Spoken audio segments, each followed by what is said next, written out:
পূজা কি, এই বিষয়টা নিয়ে আমাদের মধ্যে অনেক কথা হয়, অনেক আলোচনা হয়। আসলে পূজাটার কিরকম প্রয়োজনীয়তা আছে কিনা। বুদ্ধ অঙ্গুত্র নিকায়ে 2 নিপাতে তথাগত বুদ্ধ বলেছেন পূজা হচ্ছে 2 প্রকার। একটা হচ্ছে আমিষ পূজা আর একটা হচ্ছে নিরামিষ পূজা। আমিষ পূজা কি? পৃথিবীর যত দানীয় বস্তু আছে সেই সমস্ত দিয়ে যে পূজা অর্ঘ্য নিবেদন করা হয় এটাকে বলা হয় আমিষ পূজা। নিরামিষ পূজা কি? নিরামিষ পূজা হচ্ছে শীল সমাধি প্রজ্ঞা, এটার অনুশীলন হচ্ছে নিরামিষ পূজা। আমার আজকে দেশনায় মূলত আমি পূজাটা নিয়ে একটু আলোচনা করব। ধর্মপ্রাণ কি উপাসক উপাসিকা বিন্দু মহাকারণিক তথাগত বুদ্ধ এই 2 পূজারই প্রশংসা করেছেন। তবে বুদ্ধ এখানে নিরামিষ পূজাটাকে শ্রেষ্ঠ পূজা বলেছেন। তো আমিষ পূজা আজকে যেমন অষ্টবিংশতি বুদ্ধ পূজা, বুদ্ধের সময়কালে কি এই অষ্টবিংশতি বুদ্ধ পূজা ছিল? এই বিষয়টা নিয়ে আমাদের একটু জানা দরকার। আসলে মহাকারণিক তথাগত বুদ্ধের এই ধর্ম দর্শন ভারতবর্ষের মধ্যে উত্থান পতন হয়েছে। এই পৃথিবীতে বিশেষ করে উপমহাদেশে আপনি যদি এখনো মাটি খনন করেন সেখানে বুদ্ধ সভ্যতা বেশি উঠে।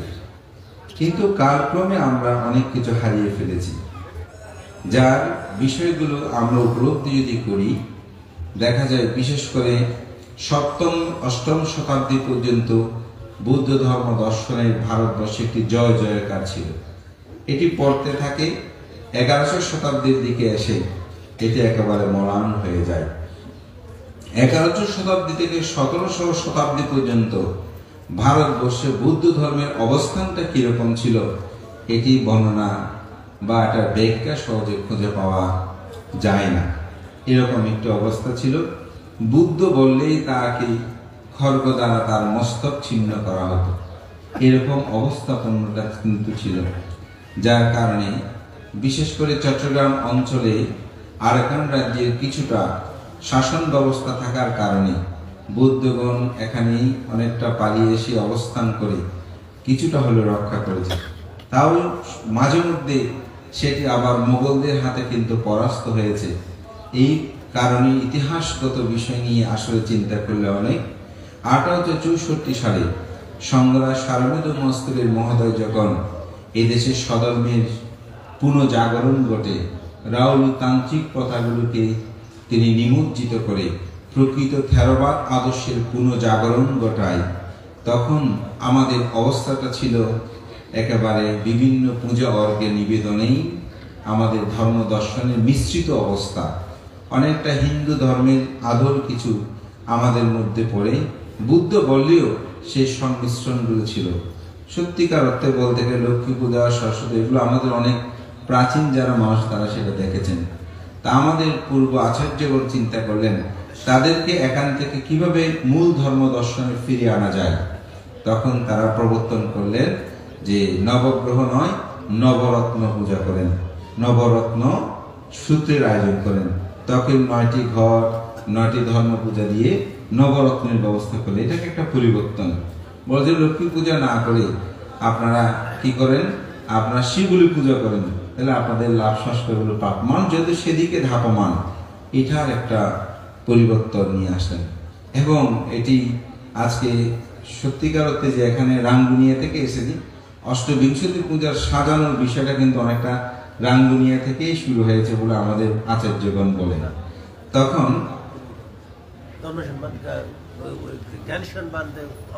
তো আমি পূজা সাজানোর বিষয়টা আমি বলছিলাম, সেখান থেকে আসলে মূলত এটার একটা পরিবর্তন চলে আসে এবং এই অষ্টবিংশতি পূজা নিবেদন শুরু হয়। ধর্মপ্রাণ প্রিয় উপাসক উপাসিকা বিন্দু, এই আমিষ পূজা এবং নিরামিষ পূজা এই 2টি পূজার কথাই কিন্তু বুদ্ধ প্রশংসা করেছেন। তো আমিষ পূজা হচ্ছে পৃথিবীর এই দানীয় যত বস্তু আছে, আমাদেরকে যে অষ্টপুরস্কার দান করছেন, বুদ্ধ প্রতিবিম্ব দান করছেন, বিভিন্ন খাদ্যদ্রব্য দান করছেন, এটা হচ্ছে আমিষ পূজা। আপনি যে কাউকে নমস্কার করেন, বুদ্ধকে যে বন্দনা করেন, এটা হচ্ছে আমিষ পূজা। এই আমিষ পূজার অসংখ্য উদাহরণ বুদ্ধ ধর্ম দর্শনে পাওয়া যায়। আমি একটা উদাহরণ বলছি। আপনারা জানেন মহাকারণিক তথাগত বুদ্ধের দুজন অগ্রজ শ্রাবক ছিলেন। একজন হচ্ছে সারিপুত্র, আর হচ্ছে মহামৌগলায়ন। একজনকে ডানহস্ত বলা হয়, একজনকে বামহস্ত বলা হয়। মহাকারণিক তথাগত বুদ্ধ একদিন গন্ধকুটিরে যখন ছিলেন, সারিপুত্র স্থবির তিনি শয়ন করেছেন, অর্থাৎ শুয়েছেন। তার এমন ভাবে তিনি শুয়েছেন, তার পদযুগল বুদ্ধের গন্ধকুটিরের দিকে পড়েছে। অর্থাৎ শুয়েছে সেই, কিন্তু পাটা যেমন এখানে বুদ্ধের রুম আছে, বুদ্ধ আছে, তা আমরা যদি এখানে কেউ কোনো কারণে শুয়ে থাকি, বুদ্ধের রুমের দিকে তার পা দিয়ে শুইব না। তো ওখানে তিনি বুদ্ধের রুমের দিকে পা দিয়ে সারিপুত্র স্থবির শয়ন করেছেন। তখন অন্যান্য ভিক্ষু সংঘ সবাই তো সেখানে আর অরহত নয়, যারা পৃথক জন, তাদের মধ্যে একটি চেতনা উৎপন্ন হলো যে বুদ্ধ যাকে বলেছেন, এই সারিপুত্র স্থবির, যদি তথাগত বুদ্ধ কোন স্থানে উপস্থিত না থাকে, সেখানে যদি সারিপুত্র স্থবির উপস্থিত থাকে, তাহলে সেই জায়গায় বুদ্ধ শূন্য হবে না। তাহলে কিরকম প্রশংসা করেছেন। অর্থাৎ বুদ্ধ বলছেন যে হে সারিপুত্র, কোন স্থানে যদি আমি না থাকি, সেখানে যদি তুমি থাকো, তাহলে সেখানে কখনো বুদ্ধ শূন্য হবে না। তাহলে বুদ্ধ কিভাবে প্রশংসা করছেন, এবং সেই ব্যক্তি কিভাবে বুদ্ধের যে গন্ধকুটিরের দিকে পা দিয়ে তিনি শয়ন করে, এটা নিয়ে আলোচনা সমালোচনা হচ্ছে। তো সকাল যখন হয়েছে, ভিক্ষু সংঘদের এই আলোচনায় তথাগত বুদ্ধ শ্রবণ করে সবাইকে ডাকলেন, হে ভিক্ষুগণ, তোমরা প্রত্যক্ষ তোমাদের করণীয় কর্তব্য সম্পাদন না করে তোমরা কি নিয়ে এত আলোচনা করছো? তখন তারা বলছেন, তথাগত বুদ্ধ, আজকে একটা ঘটনা ঘটেছে। কি ঘটনা? রাত্রিবেলায় যখন সারিপুত্র স্থবির শয়ন করেছে, তখন আপনার গন্ধকুটিরের দিকে পা দিয়ে তিনি শয়ন করেছেন। এটা কি তিনি ঠিক করেছেন? এটা নিয়ে আলোচনা হচ্ছে। বুদ্ধ সারিপুত্র সহ সকল ভিক্ষু সংঘকে একত্রিত হওয়ার জন্য নির্দেশ দিলেন। সকল ভিক্ষু সংঘ সমাবেত হলো। তথাগত বুদ্ধ সারিপুত্র স্থবিরকে জিজ্ঞাসা করলেন, হে সারিপুত্র স্থবির, তুমি কি সত্যি আজকে গন্ধকুটির দিকে পা দিয়ে তুমি শয়ন করেছ? সারিপুত্র স্থবির বললেন, তথাগত বুদ্ধগণ কিছু কিছু বিষয়ে জেনেও প্রশ্ন করেন, আবার ধর্ম কথা উত্থাপন করার জন্য প্রশ্ন করেন। অর্থাৎ বুদ্ধগণ তো জানেন, সবকিছু জানতে চাইলেন, কিন্তু জেনেও প্রশ্ন করেন, অথবা ধর্ম কথা উত্থাপন করার জন্য প্রশ্ন করেন। তখন বুদ্ধকে বললেন, তথাগত বুদ্ধ, আমি আপনার দুর্লভ সধর্ম লাভ করার জন্য বহু জন্ম জন্মান্তর পারামি সম্বল পূরণ করেছি। আপনার সেই শিষ্য অশ্বজিৎ স্থবির, তিনি যখন একদিন পিণ্ড চারণে বের হয়েছেন, তার গমনাগমন দেখে, হাঁটা দেখেই তার প্রতি আমার শ্রদ্ধা উৎপন্ন হয়। আমি তার কাছে গিয়ে জিজ্ঞাসা করেছিলাম যে আপনি কে, আপনার গুরুকে? তিনি বলেছিলেন, আমার গুরু হচ্ছে গৌতম, আমি হচ্ছি তার শিষ্য। আমি জিজ্ঞাসা করেছিলাম, আপনার গুরুর ধর্ম কি, আপনি কি পালন করেন? অশ্বজিৎ স্থবির আমাকে বলেছিল, আমি তো নবীন প্রপূজিত, আমি বেশি কিছু জানি না, তবে আমি এইটুকু বলতে পারি, আমার গুরুর ধর্ম হচ্ছে এ ধম্ম হেতু পাবা হেতু তে সং হেতু তথাগতা। আমার তথাগতের বুদ্ধের ধর্ম হচ্ছে যাহা কিছু ঘটে তার অবশ্যই একটি হেতু থাকে, কারণ থাকে। এটি আমাকে তিনি বলেছিলেন। আমি আপনার এই সুদুর্লভ ধর্ম প্রথম তার কাছ থেকে আমি লাভ করেছিলাম। তিনি হচ্ছে আমার প্রথম গুরু। এই গুরুর থেকে আমি যে শিক্ষাটা লাভ করেছি আপনার সুদুর্লভ ধর্ম, সেদিন থেকে আমি যখন শুনি আমার গুরু পূর্ব দিকে গেছে, তখন আমি পূর্ব দিকে মাথা রেখে শয়ন করি। আমি যখন শুনি তিনি পশ্চিম দিকে গেছে, তখন আমি পশ্চিম দিকে মস্তক রেখে মাথা রেখে শয়ন করি। আমি যখন শুনি তিনি উত্তর দিকে গেছে, দক্ষিণ দিকে গেছে, যেদিকেই গিয়েছেন সেদিকেই আমি মাথা রেখে শয়ন করি। গতকালকেও আমি সেরকম ভাবে শয়ন করেছি।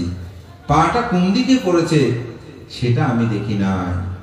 আমার গুরুর প্রতি শ্রদ্ধা রেখেই আমি সেরূপ ভাবে শয়ন করেছি। তাতেও যদি আমার কোনো অপরাধ হয় আমাকে ক্ষমা করবেন। বুদ্ধ বললেন, সাধু সাধু সাধু, হে সারিপুত্র, তুমি যথার্থভাবে গুরুর প্রতি পূজা অর্ঘ্য নিবেদন করেছ, তুমি যথার্থ সম্মান প্রদর্শন করেছ, আমি তাতে কোনো অপরাধ বলি না, এটি করাই কর্তব্য। অর্থাৎ গুরুর প্রতি যে গভীর শ্রদ্ধা, এটাও আমরা বলতে পারি কি আমিষ পূজা। এই আমিষ পূজা, আপনার কারোর সাথে দেখা হয়েছে, আপনি হাত জোর করে সম্মান জানালেন, এটা হচ্ছে আমিষ পূজা। এরকম ভাবে আমরা একে অপরকে সম্মান করতে পারি। এখন প্রায় সময় কথা উঠে, যেটি সত্যিকার অর্থে আমাদের সমাজ গগনে আমাদের যে ছেলে মেয়েরা আগে যেভাবে বয়োজ্যেষ্ঠকে দেখে হাত নামাতো, নমস্কার করত, শ্রদ্ধা করত, এখন এগুলো দিন দিন কমে যাচ্ছে। এটা কিন্তু আমাদের শুধু সন্তানদেরকে দায়ী করলে হবে না, আমাদের মা বাবাদেরও কিছু দায়িত্ব আছে। তারা সেই দায়িত্ব যথার্থভাবে পালন করছে না বিদায় আমাদের ছেলে মেয়েগুলো কিন্তু এরকম বিপদগামী হচ্ছে। তা আমি বলবো, ভিক্ষু সংঘদেরকেও দেখলে গাড়ি ঘোড়া যেখানে দেখবেন তাদেরকে শিক্ষা দেবেন যেন বলে হাত জোর করে একটু বন্দনা করি। বুদ্ধ বলেছেন যে আপনার বাড়ির সম্মুখে যদি কোনো ভিক্ষু উপস্থিত হয়, তুমি তাকে কিছু দান দিও, তাতে তোমার পুণ্য হয়। বলতে দান দেওয়ার মতন যদি কোনো সামর্থ্য না থাকে, তাহলে লুটিয়ে পড়ে বন্দনা করিও, তাতেও তোমার পুণ্য হয়। বলতে লুটিয়ে পড়ে বন্দনা করার যদি সুযোগ না থাকে, হাত জোর করে বন্দনা করিও, তাতেও তোমার পুণ্য হয়। যদি হাত জোর করার সুযোগ না থাকে, হাতে কোনো জিনিসপত্র থাকে, বলে তাকে মুখে হলে বলিও বন্ধামি বান্ধে। যদি মুখেও বলার কোনো সুযোগ না থাকে, মুখে কোনো খাদ্যদ্রব্য আছে, বলে প্রসন্ন চিত্তে তার প্রতি তাকাইবে, অর্থাৎ শ্রদ্ধা চিত্তে থাকাবে, বলে তাতেও তোমার পুণ্য হবে। এগুলোকে বলা হয় আমিষ পূজা। এরকম একজন বয়োজ্যেষ্ঠকে সম্মান, গৌরব, শ্রদ্ধাগুলো যদি হারিয়ে যায়, তাহলে কিন্তু আমাদের মানব সভ্যতা আস্তে আস্তে বিপন্ন হয়ে যাবে। এজন্য আমিষ পূজাটাও আমাদের করতে হবে। যেমন তথাগত বুদ্ধ সময়কালে একজন ভিক্ষু সেই আসনে বসে থাকতো, বাইরে থেকে কোনো ভিক্ষু সঙ্গ আসলে সে বন্দনাদি করতো না, শুধু বন্দনা নিত। কেউ যদি জিজ্ঞাসা করে আপনার বসবাস কত হয়েছে, বলতো আমি বড় বড়, বা চুপ করে থাকতো, মানে সে বন্দনা করতে হবে বলে, বা ওয়া কত সে বলতো না, চুপ করে থাকতো, বান্তারা বন্দনা করে যেত। তো বুদ্ধ এই বিষয়টা জেনেছে, বলে যে ভিক্ষুটা এরকম। তো তাকে বুদ্ধ বলছে, হে ভিক্ষুগণ, তোমরা শুধু নয়, তির্যক প্রাণী পর্যন্ত একে অপরকে কি করে সম্মান শ্রদ্ধা করে। এটার একটা উদাহরণ দিলেন। উদাহরণটা দিলেন এরকম, একটি বনের মধ্যে একটি বৃক্ষ তলে, বট গাছের তলে একটা হাতি, একটা পাখি আর একটা বানর, তাদের মধ্যে বন্ধুত্ব ছিল। তো তিনজনে বসে খুব গল্প গুজব করত, কিন্তু দেখা হলে কেউ কাউকে সম্মান করত না। তখন একদিন বলছে, দেখো, আমাদের যদি দেখা হয়, আমরা কেউ কাউকে কোনো ধরনের সম্মান করি না। তো একটা কাজ করি, আমরা একটু বড় ছোট নির্ধারণ করে একে অপরকে সম্মান করলে ভালো হয়। তো বলতে কিভাবে নির্ধারণ করব? বলে যে এই বট গাছের তলে যে আমরা বসি, এই বট গাছটা কে কোন অবস্থায় দেখেছে বড়।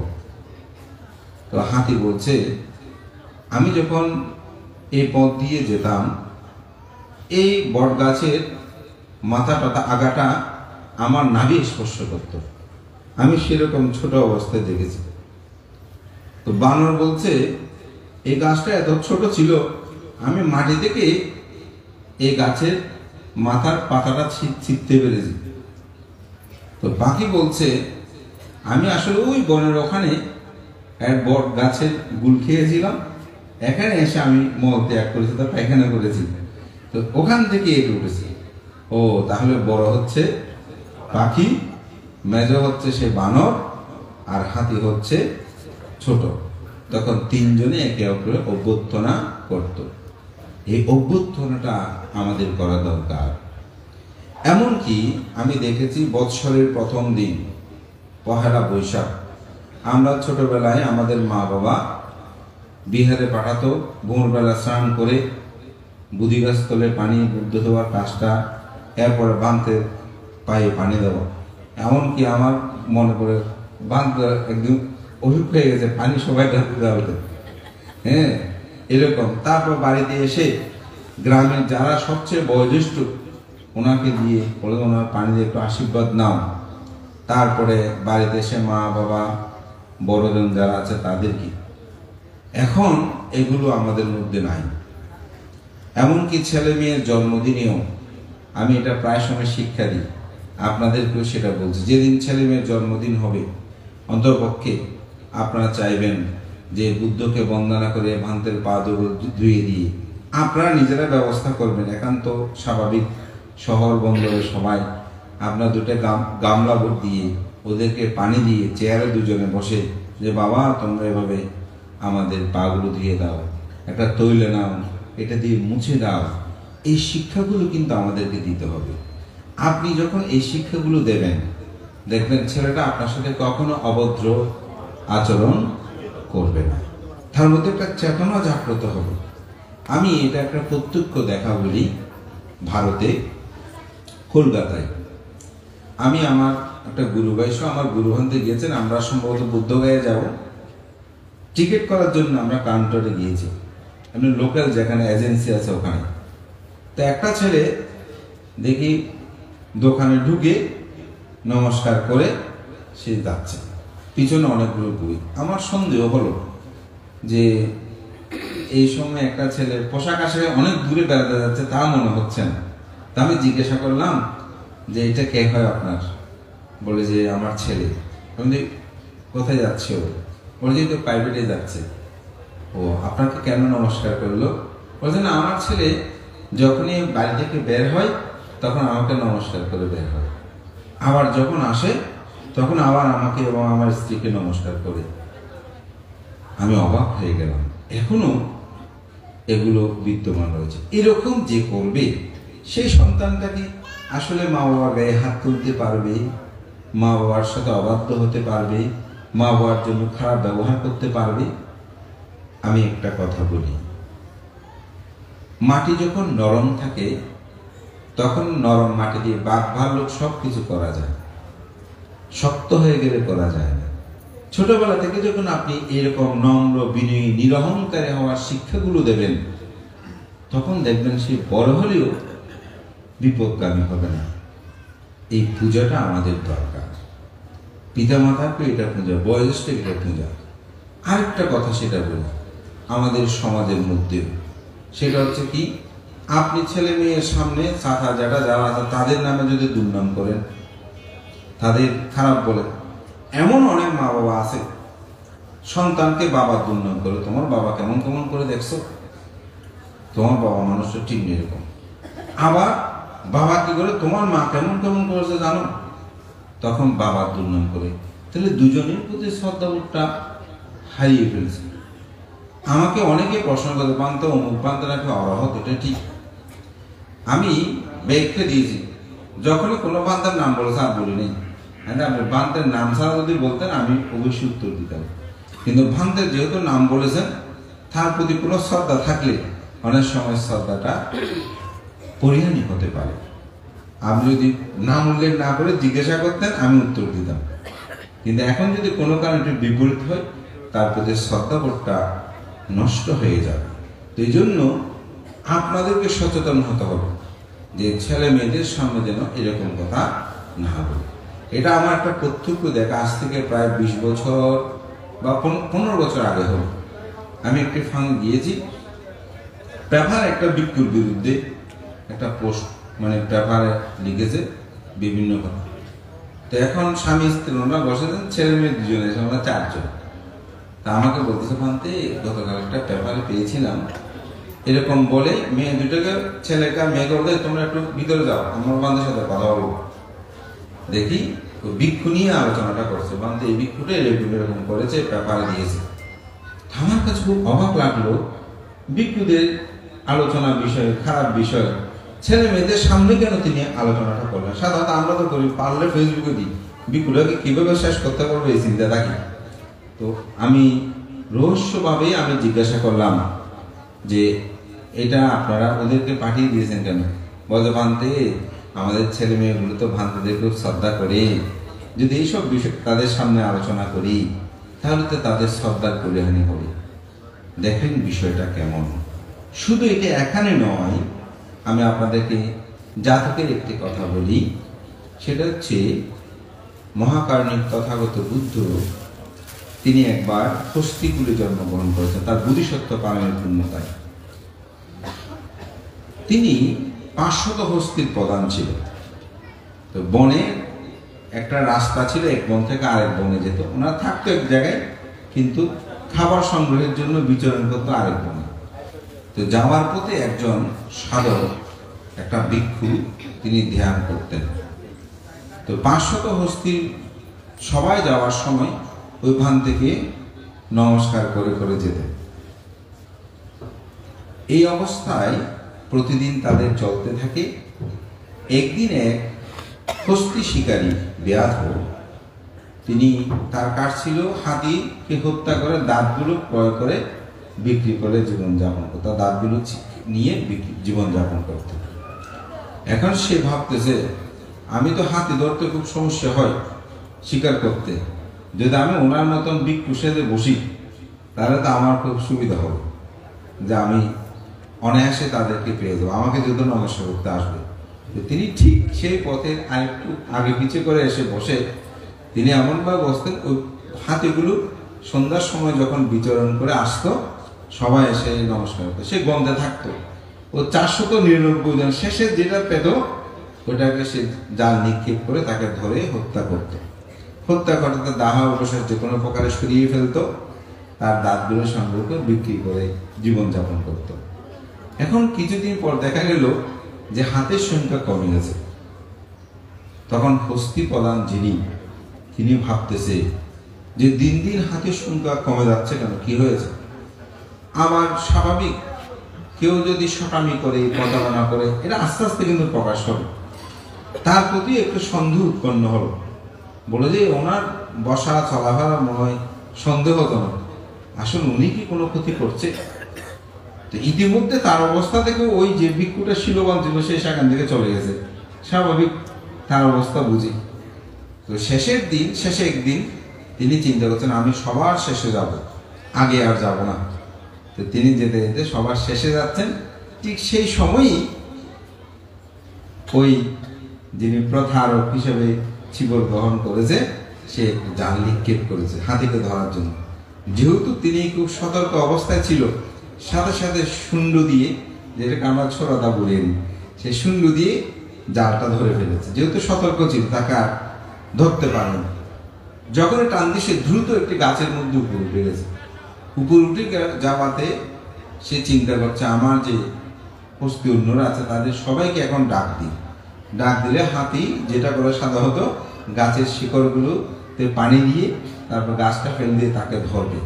কিন্তু তখন তিনি সে মুহূর্তে ভাবছেন, যদি আমি তাকে আঘাত করি, যেহেতু সেই গেরুয়া বসন ধারণ করেছে, এরকম গেরুয়া বসনদারি চিবরদারে যত ভিক্ষু দেখবে সবাইকে প্রত্যেকে আমার ভিক্ষু সঙ্গে আঘাত করতে শুরু করবে। কিন্তু সে তো একজনই দুঃশীল, সব ভিক্ষু তো আর দুঃশীল নয়, সুতরাং তাদের মধ্যে পাপ হবে। তিনি সেই চিন্তা করে বললেন যে আমি কিছু করব না।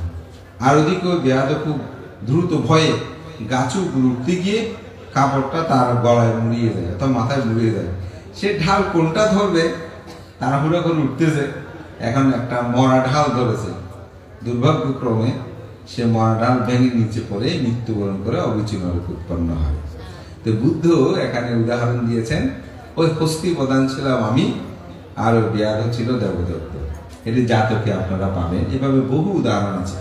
অর্থাৎ অনেক সময় আপনাকে ভাবতে হবে, আমি যখন সার্বজনীনভাবে কোনো কিছু করতে গেলে অনেক সময় আমাদের সর্বজনীনভাবে ক্ষতি হতে পারে। তো সেজন্য আমি বলবো আমাদের এই শিক্ষাগুলো দেওয়াটা খুব বেশি প্রয়োজন। ছেলে মেয়েদেরকে বলবো এটাই একটা আমিষ পূজা। এই পূজাগুলো একজন দেখলাম হাত জোড় করলাম নমস্কার, বা বাঁধে দেখলাম বন্দনা, এই বিষয়গুলো কিন্তু আমরা করতে পারি। ভিক্ষুর সঙ্গে কোথাও দেখা হলে বন্দনা বাঁধতে, এরকম করে আমরা কিন্তু শ্রদ্ধা নিবেদন করতে পারি। স্বামী স্ত্রীর মধ্যেও এরকম সম্পর্ক টাকাটা কিন্তু দরকার। একটা বিশেষ দিন বিশেষ সময়ে আমরা একে অপরের মধ্যে এগুলো রাখতে পারি। দিন দিন কিন্তু আমাদের সেই স্বামী স্ত্রীর বন্ধনগুলো কিন্তু এখন নষ্ট হয়ে যাচ্ছে। তার কারণ একে অপরের মধ্যে শ্রদ্ধাবোধ, সম্মানবোধ, গৌরববোধ এগুলো কিন্তু থাকছে না। আমরা এখন আধুনিক হতে হতে এমন আধুনিক হয়েছি, আমরা আদর্শ হারিয়ে ফেলছি। তা আমি বলবো আধুনিক নয়, আদর্শবান হন। আদর্শবান হলে ছেলে মেয়েদের, এখন ছেলে মেয়েদের একসাথে বসে তাস খেলতে পারা, মদ খাওয়া, এগুলোকে মনে করে যে আধুনিক হয়েছে আমরা। তা আধুনিক হতে হতে আমাদের অবস্থাটা কেমন হয়েছে? বিখ্যাত বিজ্ঞানী আইনস্টাইনের মতো মানুষ তিনি বলছেন যে পৃথিবীতে এখন মোরালিটিটা সায়েন্স থেকে অর্থাৎ বিজ্ঞান থেকে অনেক বেশি অগ্রসর হয় নাই বিদায় আজকে মানুষের জীবনের এত বিপন্নতা। আপনি বলুন, আমাদের এখন চলাফেরা, খাওয়া দাওয়া, এগুলো সব কিছু একটা চাকচক্যপূর্ণ হয়েছে না? এক একটা বিহার দেখেন কি নান্দনিকতা লাভ করেছে। আমাদের পোশাক আশাক, থাকা, খাওয়া, পড়া, এগুলোর বিশাল একটি পরিবর্তন এসেছে। কিন্তু বলুন তো, এরপরেও আমরা কতটুকু সুখী আছি? আমাদের চিত্রটা কেমন আছে? আমরা কি চিত্রগতভাবে সুখী আছি? না, আমরা চিত্রগতভাবে সুখী নেই। বাহ্যিকগতভাবে আমরা অনেক এখন বিজ্ঞানের সেই কল্যাণে আমরা অনেক কিছু এখন ভোগ করছি। এখন হাতে পাকা করতে হয় না। এমনকি আপনি এসি চলছে, আপনার বাতাস আছে কিনা, রুমটা এমনিতে ঠান্ডা হয়ে যাচ্ছে, রুমটা এমনিতে গরম হয়ে যাচ্ছে। এত কিছু ভোগ ঐশ্বর্যতা আমাদের বেড়েছে, কিন্তু মানসিকভাবে আমরা এখনো সুখী হতে পারছি না। আবার আমিষ পুজো বেড়েছে ক্ষেত্র বিশেষে, অর্থাৎ আমরা অনেক সংবর্ধনা, অনেক কিছু আমরা করছি, কিন্তু আসলেই এটিকে মন থেকে আমরা করতে পারছি? তো বুদ্ধ বলেন যে চেতনাং ভিক্ষাবে কাম্মাং বদামি, হে ভিক্ষুগণ, আমি চেতনাকে কর্ম বলি। আমাদের বাহ্যিক আমিষ পূজার সাথে সাথে এটা চিত্ত জগতের যে নিরামিষ পূজা, সেটাও আমাদেরকে সাধন করতে হবে। যদি সেটা করি তবে এই পূজাটা যথার্থ হবে। আমি বলবো সকাল সন্ধ্যা দুবেলা আপনাদের ছেলে মেয়েদেরকে বন্দনা করাবেন। কেন বন্দনা করাবেন? এটা হচ্ছে আমিষ পূজা। তারা ঘুম থেকে উঠে বন্দনা না করে কোনো আহার গ্রহণ করতে দেবেন না। আমাদের পরম শ্রদ্ধেয় উপসংরাজ ধর্মপ্রিয় মস্তবী মহোদয় তার একটা বক্তব্য বলেছেন, বলতে যে ব্যক্তি সকালবেলা বন্দনা না করে আহার গ্রহণ করে, আমি বলি সে পেত আহার গ্রহণ করে। অর্থাৎ এটা ত্রিপিটকের কথা নয়, এটা ভ্রান্তের কথা, যে বন্দনা না করে যেন কোনো আহার গ্রহণ না হয়। তাহলে আপনার ছেলেকে যদি আপনি শিক্ষাটা দেন যে বাবা, বুদ্ধকে পূজা না করে, বন্দনা না করে আহার গ্রহণ করবে না। আমাদের কিছু কিছু বিষয় ভুল ব্যাখ্যা আছে। অনেকে বলছে এখন বুদ্ধকে স্বয়ং তোলার দরকার নেই। তো আমি এটা ক্ষেত্র বিশেষে বলি, হ্যাঁ, আপনি যখন দিবারাত্রি ধ্যান করবেন তখন এটার প্রয়োজন নেই। কিন্তু যার কোনো ধ্যান, জ্ঞান, বন্দনা কোনো কিছু নাই, তাকে যদি এই পুজোটাও বন্ধ করে দেন, ধর্ম কি থাকবে? আমি যে স্থানে থাকি, চাঁদগাঁও, এখানে 80% শ্রমজীবী গার্মেন্টস কর্মী। আমি ওদের জীবনটা একটু বলি। সকালে 6টা 6:30টার দিকে তারা বের হয়ে যায়, রাত্রে বা সন্ধ্যায় 7টা 8টা অনেকে 10টায় বাসায় ফিরি। তাদের ধর্মটা যারা করে কিরকম, ভোরে ঘুম থেকে উঠে তাড়াতাড়ি রান্না বান্না করে স্নান আদি কর্ম সম্পাদন করে বুদ্ধকে স্বয়ংটা তুলে একটু বন্দনা করেছে, তাও নিজের জন্য কিছু করে নিয়ে যায়। সন্ধ্যায় আবার এসে ওই স্বয়ংগুলো ফেলে দেওয়ার জন্য ওগুলো ফেলে দিতে গিয়ে একটু পানির ঘরটা তুলে বন্দনা করে। এটা হচ্ছে তাদের জীবনাচার। এমনকি অনেক সময় শুক্রবারও যখন অনুষ্ঠান থাকে, বলতে বান্ধে আমি শুক্রবার আমার ডিউটি আছে। আচ্ছা, এই মানুষগুলো যদি পুজোও না তোলে, ধর্মটা কিভাবে করবে, বুদ্ধের সামনে যাবে? তো এটাও যদি না থাকে, তাকে তো রক্ষা করা যাবে না, তাকে কিন্তু রক্ষা করা যাবে না। দিবারাত্রি ধ্যান করবে, চর্চা করবে, বইপত্র এগুলো পড়ার সময় তাদের আছে। এটা একদিন নয় শুধু, এটা আমি দেখতেছি। এরকম একজন আমাকে বলছেন, তাহলে গার্মেন্টস চাকরি বলতে মানতে জীবন তো শেষ ওখানে, ওই চাকরিতে যা ঢুকবে ওই কর্ম ছাড়া জীবনে আর কিছু করা যাবে না, কোনো ধ্যান চর্চা কোনো কিছু না। তো সেই মানুষ যদি পূজাটাও না তোলে, আপনি কি করবেন? এমনকি আমি সেদিন একটা তথ্য পেলাম, একজনে ফুল দিয়েও পূজা করতে দিচ্ছে না। দেখেন, একটা তুলতে গিয়ে এতদিন তো স্বয়ং অপচয় হচ্ছে, ফেলে দিচ্ছে, সে কথা বলতেছে। এখন পরে দেখা যাচ্ছে যে আপনার এখন পূজাটাও তোলার জন্য পূজা বাদ দিতে এক পরিবারে বলতেছে, বানতে এখন তো পুজো ফুলও তুলতে দিচ্ছে না, ফুল নাকি গাছ থেকে ছিঁড়লে এটাও নাকি পাপ। আমি অবাক হয়ে গেলাম। তাহলে ফুলও যদি পূজা না দেয়, তারপর স্বয়ংও যদি না তোলে, তাহলে একটা মানুষ কি শুধু ভ্রান্তদেরকে দেখে পূজা করবে? আপনি যতই কথা বলেন না কেন, আমরা যেভাবে চলি না কেন, আমাকে কি সবাই পছন্দ করবে? এটা মানুষের নিয়ম। আমি সেদিন একটা কথা বলেছি, ধরেন আপনি আমাকে খুব বেশি শ্রদ্ধা করেন, আবার শ্রদ্ধেয় নন্দবালবান থেকেও শ্রদ্ধা করেন, কিন্তু জ্ঞান লোককে আপনি মোটেই পছন্দ করেন না কোনো কারণে। এখন আমি যখন জ্ঞান লোকপালদের সাথে একটু বেশি মিশামিশি করব, দেখবেন 2 দিন পর থেকে আমাকে আমার ভালো লাগতেছে না। কারণটা কিন্তু আমি নয়, কারণটা হচ্ছে জ্ঞান লোকপাল থেকে আমার পছন্দ হয় না, সেজন্য মানে আপনার পছন্দ হয় না, আমি মিশি মিলে আমিও খারাপ হয়ে গেছি। আমি প্রায় জায়গায় দেখছি সেরকম, একজনে যখন বিরোধিতা করে আমি তার পক্ষ নেব, কিন্তু দ্বন্দ্বটা আমার আর তার মধ্যে। আমি যেহেতু সাংগঠনিক দায়িত্বে ছিলাম, আমার জীবনে এগুলো সম্পর্কে অনেক অভিজ্ঞতা কিরকম, 2 ভাই জায়গা নিয়ে ভাগাভাগি নিয়ে ঝগড়া হয়েছে। এখন এক ভাই এসে বান থেকে বন্দনা করে কুশল বিনিময় করতে, আর এমনি বলতেছে যে বানতে এরকম হয়েছে সেরকম, বানতে কোনো মন্তব্য নেই, আমি শুনে আসে। এখন আরেক ভাই বন্দনা করতে এসে দেখছে বান্তের সাথে কথা বলতেছে, আরেকবার বলতে বান্তে সব পরামর্শ দিয়েছেন, এই জন্যই বান্তে বিয়ে থাকতে পারবে না। এইটা নিয়েই শুরু হলো সবকিছু। আসলে ভান্তে এখানে কোনো তার ভূমিকা নাই, কিছু নাই। অপছন্দটা ভাইয়ে সমস্যা, সেটা অর্থাৎ আমাদের চিত্রটা কেমন দেখেন, আমাদের চেতনাগুলো কেমন, আমাদের মন মানসিকতাগুলো কেমন। এভাবে একজন মানুষ কিন্তু সবার প্রিয় হতে পারে না। তো আপনি যদি ভিক্ষুর জীবনটাকে নিয়ে ধর্ম মনে করেন, তাহলে বলো, কিন্তু বুদ্ধ যেহেতু তিনি পরিনির্বাপিত হয়েছেন, আমরা একটি আদর্শের অনুসারী, তাই বুদ্ধের প্রতি শ্রদ্ধাটা কিন্তু সবার থাকে। এবং সেটাকে যদি আমরা কেন হিসেবে গ্রহণ করে নিই, আদর্শ হিসেবে গ্রহণ করে নিই, তাহলে সেখান থেকে চ্যুত হওয়ার কোনো সুযোগ নেই। এখন যদি বুদ্ধকে পূজা না করি, ফুল দিয়েও পূজা না করি, তাহলে ধর্মটা কি টিকে থাকবে? তো ধর্মটা কি, আমি এটাতে আলোচনায় যাব, কিন্তু আমি বলছি এটাই, আমাদের আমিষ পূজার প্রয়োজনীয়তা আছে।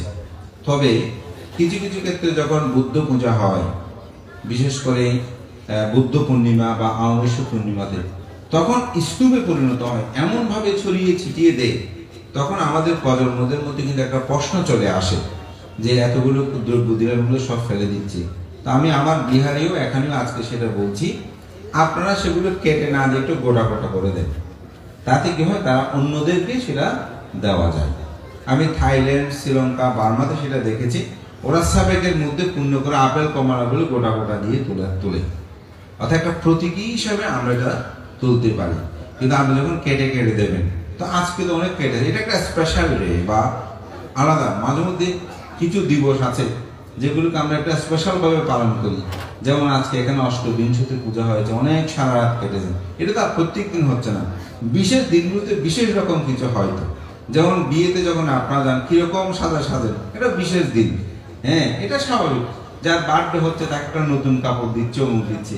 আমরা বিশেষ একটা দিনে করতে পারি, কিন্তু প্রতিদিন করতে গেলে আমি মনে করি এগুলো সম্পর্কে আমাদের একটু সচেতন হওয়া দরকার। বুদ্ধ এই ধর্ম দর্শনটাকে শিক্ষা দেওয়ার জন্য আমাদের আচার্য এটা দিয়েছেন। তাই একটু সকাল সন্ধ্যা বন্দনা করাবেন, সোয়েনটা তুলে তাদেরকে বলবেন তোমরা একটু তোলো, ফুলগুলো তোমরা তোলো। তখন দেখবেন তাদের মধ্যে এই শিক্ষাটা।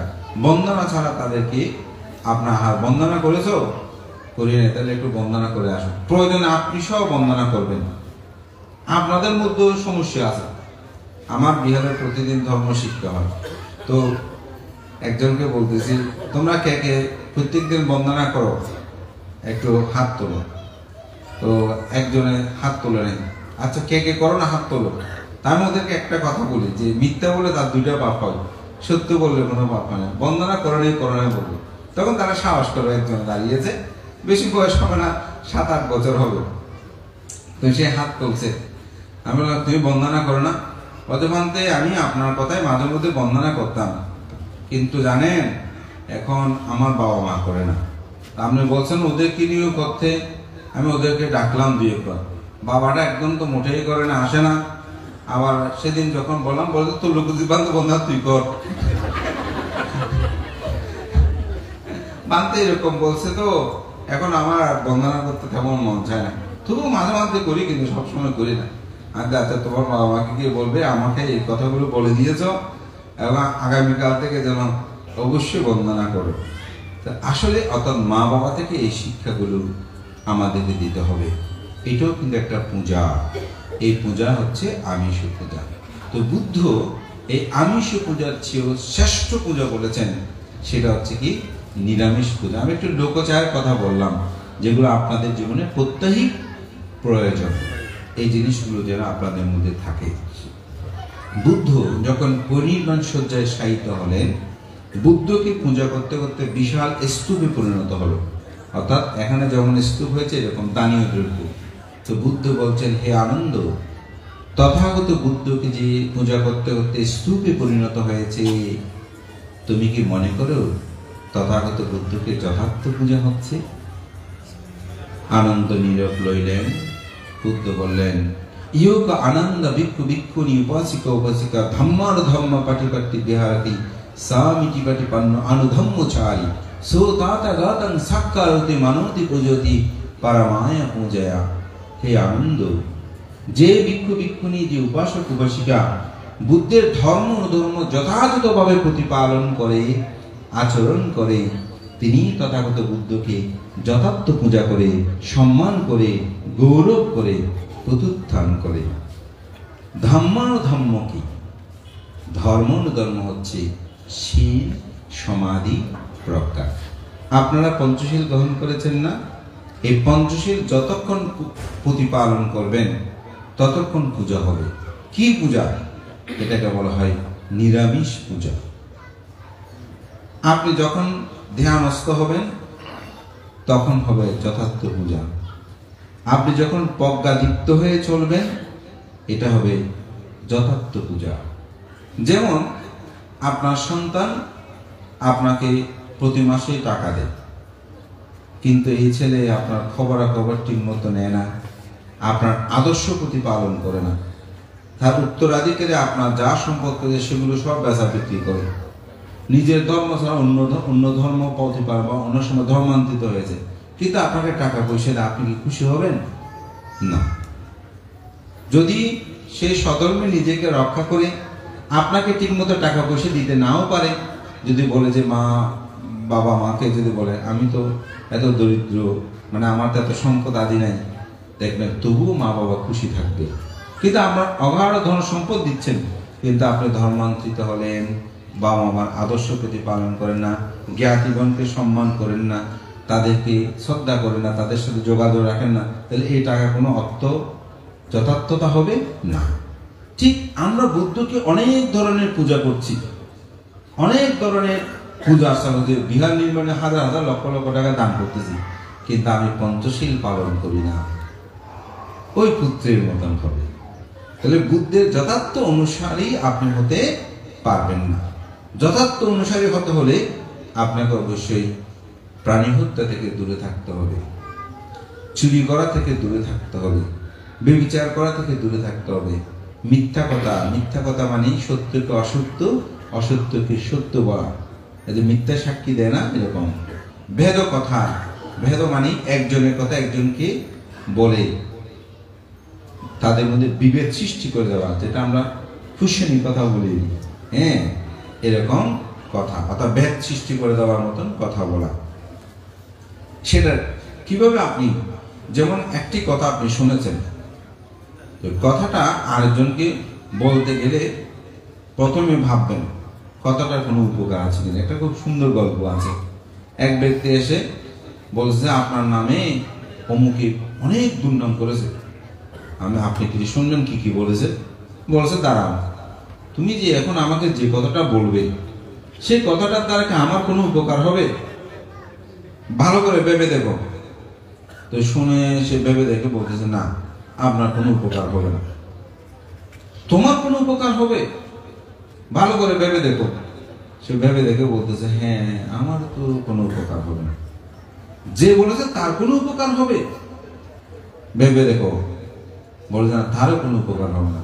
তো যে কথাটা তুমি আমাকে বলতে চাচ্ছ, ওই কথাটা যদি আমার উপকার না হয়, তোমার উপকার না হয়, তার উপকার না হয়, কথাটা আমাকে বলার কোনো দরকার নাই। আমাদের এই ধরনের কিছু কথা আছে যে কথাগুলো কারো উপকার না, বরং একে অপরের মধ্যে সমস্যা সৃষ্টি করবে, ওই কথাগুলো বলবেন না, অর্থাৎ ভেদের কথা।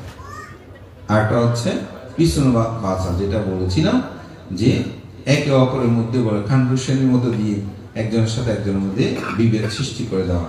একটা কর্কশ বাক্য। অনেক মানুষ আছে দেখবেন, কেমন আছেন জিজ্ঞাসা করলো, গরম হয়ে কথা বলে আছে বলো, হ্যাঁ, কথার মধ্যে কোনো সৌন্দর্যতা নেই, মনে কষ্ট পায় ধরনের কথা বলা, আমি কি আর তোমার মতো, এরকম অনেকে বলে না। এটাও কিন্তু অভিমান, অহংকার। এরকম কথা থেকে দূরে থাকা। এবং সর্বশেষ হচ্ছে নেশা দ্রব্য সেবন না করা, অর্থাৎ মদ গাঁজা, যেগুলো মানুষকে মাতাল করে। আমাকে একজন উপাসক একদিন আমাকে বলতেছে, বানতে বিদেশে তো বানতে মদ এটা একদম অ্যাভেলেবেল, এটা সবাই খায়, আমাদের দেশে না এটা এরকম। তা আমি তখন বিদেশ যাইনি, আমি কোনো উত্তর দিতে পারিনি। হ্যাঁ না, এরকম তো হওয়ার কথা না। তা আমি পরে যখন বিভিন্ন উন্নত দেশগুলোতে বিচরণ করলাম, আসলে ওখানেও আপনি মদ্যপায়ী হয়ে কিন্তু গাড়ি চালাতে পারবেন না। এমনকি গাড়ির দাঁড় করিয়ে আপনার ওদের একটা মেশিন আছে, আমাদের বাংলাদেশেও আসছে, এটা মুখে দিলেই বুঝতে পারবো আপনি কোনো নেশাদ্রব্য সেবন করেছেন কিনা।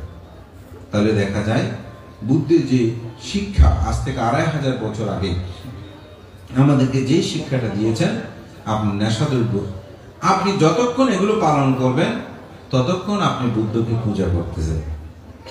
আপনি যখন মিথ্যা বলবেন না, তখন মনে করবেন যে আপনার বুদ্ধ পূজা হয়ে যাচ্ছে, ধর্ম পূজা হয়ে যাচ্ছে, সঙ্গ পূজা হয়ে যাচ্ছে। আপনি যখনই মিথ্যা বলবেন তখন আর বুদ্ধ পূজা, ধর্ম পূজা, সঙ্গ পূজা হবে না। এই পঞ্চশীল যদি প্রতিপালন করে, সেটাই হচ্ছে মূলত পূজা। কি পূজা? সেটা হচ্ছে আমিষ পূজা। এবং বুদ্ধ এটাকে বলেছেন ধম্মানুধম্ম পাটিপাত্তি। তো ধর্মটা কি? সেদিন একজন শ্রীলঙ্কার ভিক্ষু, ইংরেজিতে তার একটা বক্তব্য দেখলাম, সেটা বাংলাও হয়েছে, যে তাকে প্রায়জনে প্রশ্ন করে যে বুদ্ধ ধর্ম কি একটি ধর্ম? কেউ বলে বুদ্ধ ধর্ম একটা দর্শন, কেউ বলে একটা বুদ্ধ ধর্ম ধর্ম। আসলে বুদ্ধ ধর্মটা কি? তো আমাদের এই ধর্ম দর্শনটা যদি গভীরভাবে জানতে চায় আসল ধর্মটা কি, তো বুদ্ধ এটা বলেছেন যে চাতুর্শস্য বিনিমুক্ত ধাম্ম বিননাত্তি, চতুরার্য সত্য ব্যতীত পৃথিবীতে অন্য কোনো ধর্ম বিদ্যমান নেই। তো চতুরার্য সত্যটা কি? দুঃখ আর্য সত্য, দুঃখের কারণ আর্য সত্য, দুঃখ নিরোধ আর্য সত্য, দুঃখ নির্দেহের উপায় আর্য সত্য। পৃথিবীতে আমাদের অনেক ধরনের দুঃখ আছে, এক একজনের এক এক দুঃখ আছে না? কিরকম দুঃখ আছে? কারো সন্তান আছে, কারো কাছে সন্তান নাই, এই না থাকাটার দুঃখ। কেউ কেউ বলতে পারতো আমার দুটো মেয়ে, ছেলে নাই, ছেলে না থাকার দুঃখ। কেউ বলতে পারতো আমার দুটাই ছেলে, মেয়ে নাই, এটাই তার কাছে দুঃখ। এক একজনের কাছে এক এক রকম। একজন বলতেছে ভান্তে আমার শহরে বাড়িঘর আছে ঠিক, কিন্তু গ্রামে এখন একটা বাড়ি করতে পারিনি, দেখেন ওটা তার কাছে দুঃখ। তাহলে এরকম বিভিন্ন দুঃখ আছে না? এই দুঃখগুলোকে বুদ্ধ 8টি জায়গায় নিয়ে এসেছেন। সেটা কি? জন্ম দুঃখ, জরা দুঃখ, ব্যাধি দুঃখ, মরণ দুঃখ, অপ্রিয় সংযোগ দুঃখ, প্রিয় বিয়োগ দুঃখ, স্ফীত বস্তু অলাভ দুঃখ, যাহা চাই তাহা না পাওয়ার দুঃখ, সংক্ষেপে পঞ্চ উপাদান স্কন্দ দুঃখ। এই দুঃখগুলো নাই এমন কোন মানুষ আছে এখানে? যদি থাকে তিনি অরহৎ। কিন্তু এই দুঃখগুলো যার কাছে নাই তিনি হচ্ছেন কি? অরহৎ। আর এই দুঃখগুলো অরহৎ ব্যতীত অন্যদের মধ্যে এই দুঃখগুলো থাকবে। সেই দুঃখগুলো আবার 4টি ভাগে, 2টি ভাগে ভাগ করেছেন। জন্ম দুঃখ, জরা দুঃখ, ব্যাধি দুঃখ, মরণ দুঃখ। এই 4টে হচ্ছে কায়িক প্রধান, অর্থাৎ দেহ প্রধান, যাকে রূপ প্রধান বলে। প্রিয় বিয়োগ দুঃখ, অপ্রিয় সংযোগ দুঃখ, যাহা চায় তাহা না পাওয়ার দুঃখ, সংক্ষেপে পঞ্চ উপাদান স্কন্দ দুঃখ। এই 4টে হচ্ছে চিত্ত প্রধান। এই দুঃখের কারণটা কি? এই দুঃখের কারণ হচ্ছে কাম তৃষ্ণা, ভব তৃষ্ণা, বিভব তৃষ্ণা। এটাকে বলছে কামতাঙ্ঘা, ভাবতাঙ্ঘা, বিভবতাঙ্ঘা। কাম তৃষ্ণা কি? পৃথিবীতে যত ভোগ্য বস্তু আছে সেগুলো ভোগ করার যে স্পৃহা, ডিজায়ার, আকাঙ্ক্ষা, এটাই হচ্ছে কাম তৃষ্ণা। যেমন আমি পুত্র চাই, কন্যা চাই, ধন চাই, অট্টালিকা চাই, এই চাওয়াগুলো দুঃখ না? কিন্তু আমরা তো চাই, আমরা চাই একজন ভালো পুত্র হোক, একজন ভালো কন্যা হোক, এটা আমরা চাই না? কিন্তু আসলে কি এই চাওয়াটা কি যথার্থ? চাই তো একটা বিল্ডিং করতে, আমাদেরকে আশীর্বাদ মানতে একটু আশীর্বাদ করবেন যেন একটা বিল্ডিং করতে পারি। মানতে জায়গা হতে চট্টগ্রাম শহরে অনেক দিনের স্বপ্ন ছিল একটা জায়গা নেব, এখন মোটামুটি টাকা পয়সায় কিছু জোগাড় করেছি, একটু আশীর্বাদ করেন যেন একটা জায়গা নিয়ে একটা বিল্ডিং করতে পারি। বান্ধে বিল্ডিং করলে প্রথম উদ্দেশ্য আপনাকে যেতে হবে বান্ধে। দেখেন কত স্বপ্ন না? এই চাওয়াটা হচ্ছে দুঃখ। বান্ধে কেন দুঃখ? এটি যখন ছেড়ে আপনাকে চলে যেতে হবে তখন আপনার কাছে দুঃখ, না আমি এত সুন্দর বাড়ি করেছি এরকম। সেদিন আমাকে রাজাপুকুর লেনে একজনে ফান করেছিল, তো ফান করে ওদের 5 তলা, সম্ভবত 5-6 তলা বিল্ডিং হবে। তো বিল্ডিং থেকে নামতে নামতে বলতেছে ভান্তে এই বিল্ডিংটা করে আমার বাবা 3 মাস কি 6 মাসের মাথায় মৃত্যুবরণ করেছে। অর্থাৎ এত সুন্দর বিল্ডিং করেছে কিন্তু থাকতে পারেনি। তাহলে চেয়েছি আমি, কিন্তু এটা যখন ছেড়ে চলে যেতে হয়েছে তখন আমার মধ্যে দুঃখটা উৎপন্ন হয়েছে। কেন? কারণ আমার কাছে তৃষ্ণা আছে বলে।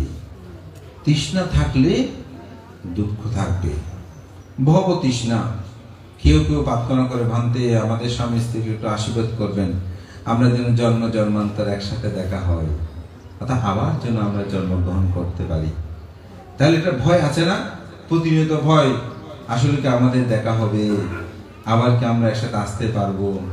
তো তুমি আগে এলো কিন্তু আমার সাথে আমার জন্য অপেক্ষা করবে। তাহলে কি দেখেন, এটাও দুঃখ না? ভয়, ভয় কাজ, ভয় মানে তো দুঃখ, এই ভব তৃষ্ণা। আর একটা হচ্ছে উচ্ছেদ বা বিভব, যে পৃথিবীতে স্বর্গ নরক বলতে আসলে কোনো কিছু নাই, খেয়ে দিয়ে মরতে পারলেই জীবন, এরকম কিছু মানুষ আছে না, ধর্ম টর্ম কিছু বুঝে না, এটাও কি দুঃখ? এগুলো হচ্ছে দুঃখের কি কারণ। এটাকে আবার দ্বাদশ নিদানে বিভাজন করেছে, যেটাকে আমরা বলি কার্যকারণবাদ। এটাকে বলছে অবিদ্যা হইতে সংস্কার, সংস্কার হইতে বিজ্ঞান, বিজ্ঞান হইতে নামরূপ, নামরূপ হতে সয়াতন, সয়াতন হতে স্পর্শ, স্পর্শ থেকে বেদনা, বেদনা হতে তৃষ্ণা, তৃষ্ণা হতে উপাদান, উপাদান হতে ভব, ভব হইতে জন্ম জরা ব্যাধি মৃত্যু। অবিদ্যা কি? আমি যাহা কিছু বুঝি না, জানি না, এটা হচ্ছে কি অবিদ্যা। কি জানি না? দুঃখ কি জানি না, দুঃখের কারণ কি জানি না, দুঃখ নিরোধ কি জানি না, দুঃখ নিরোধের উপায় সম্পর্কে জানি না, এটা হচ্ছে কি অবিদ্যা। আমি একটা উদাহরণ আমার দেশনের প্রায় সময় দিই। একটা ছোট বাচ্চা, সে হামাগুড়ি দেয়, মানে হামবুড়ি যেটা বলি, তো তার সামনে একটা লাইট হারিকেল জ্বালালে সে সেটা দ্রুত ধরতে চায়।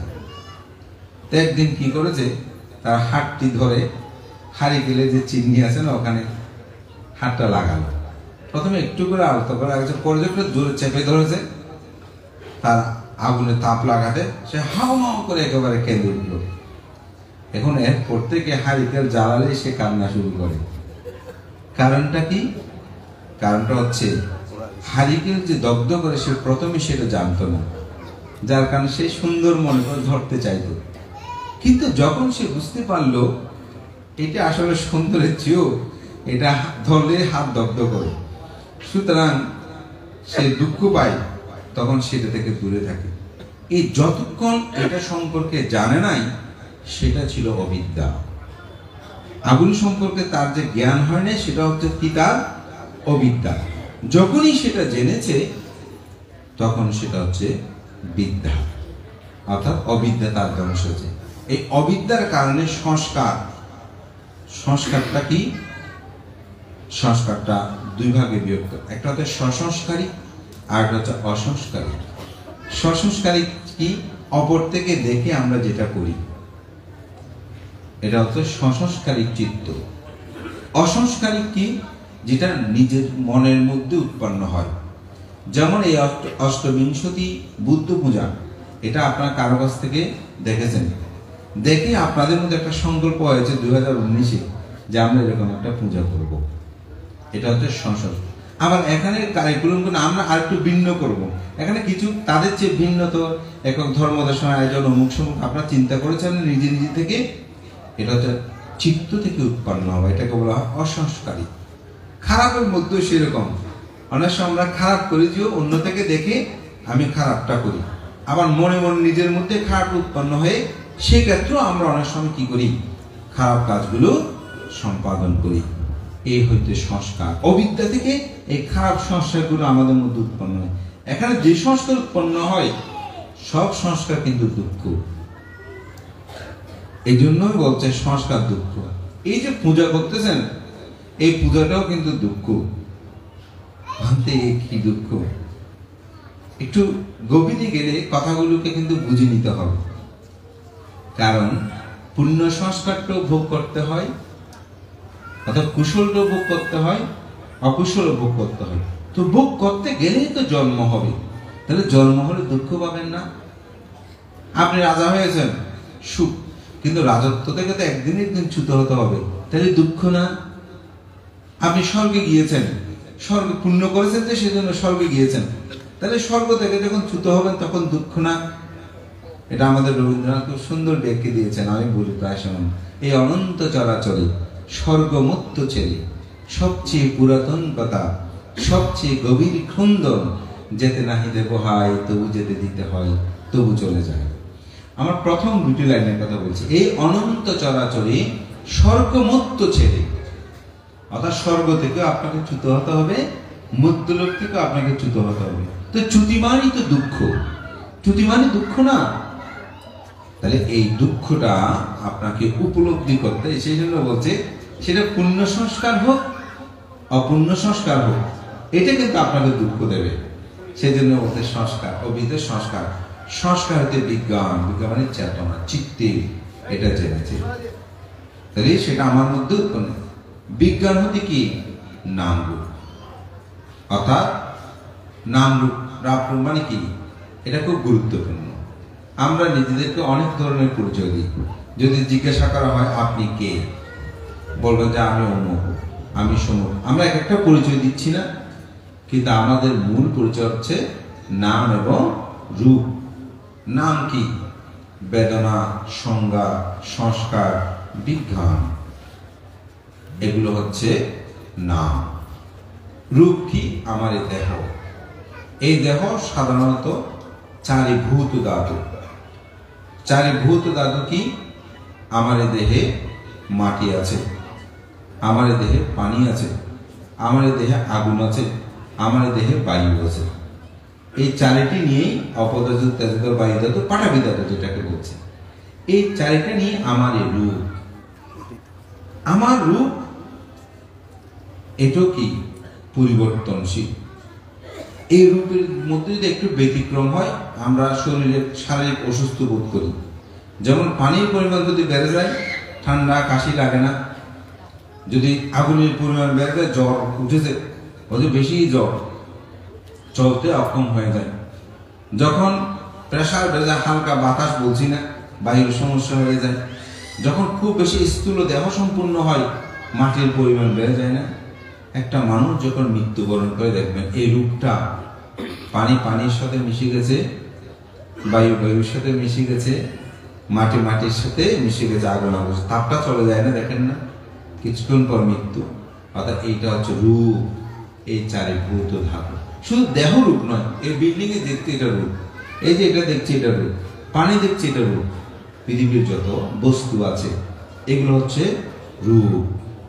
আর নাম, এটা হচ্ছে বেদনা, সংজ্ঞা, সংস্কার, বিজ্ঞান। বেদনা কি?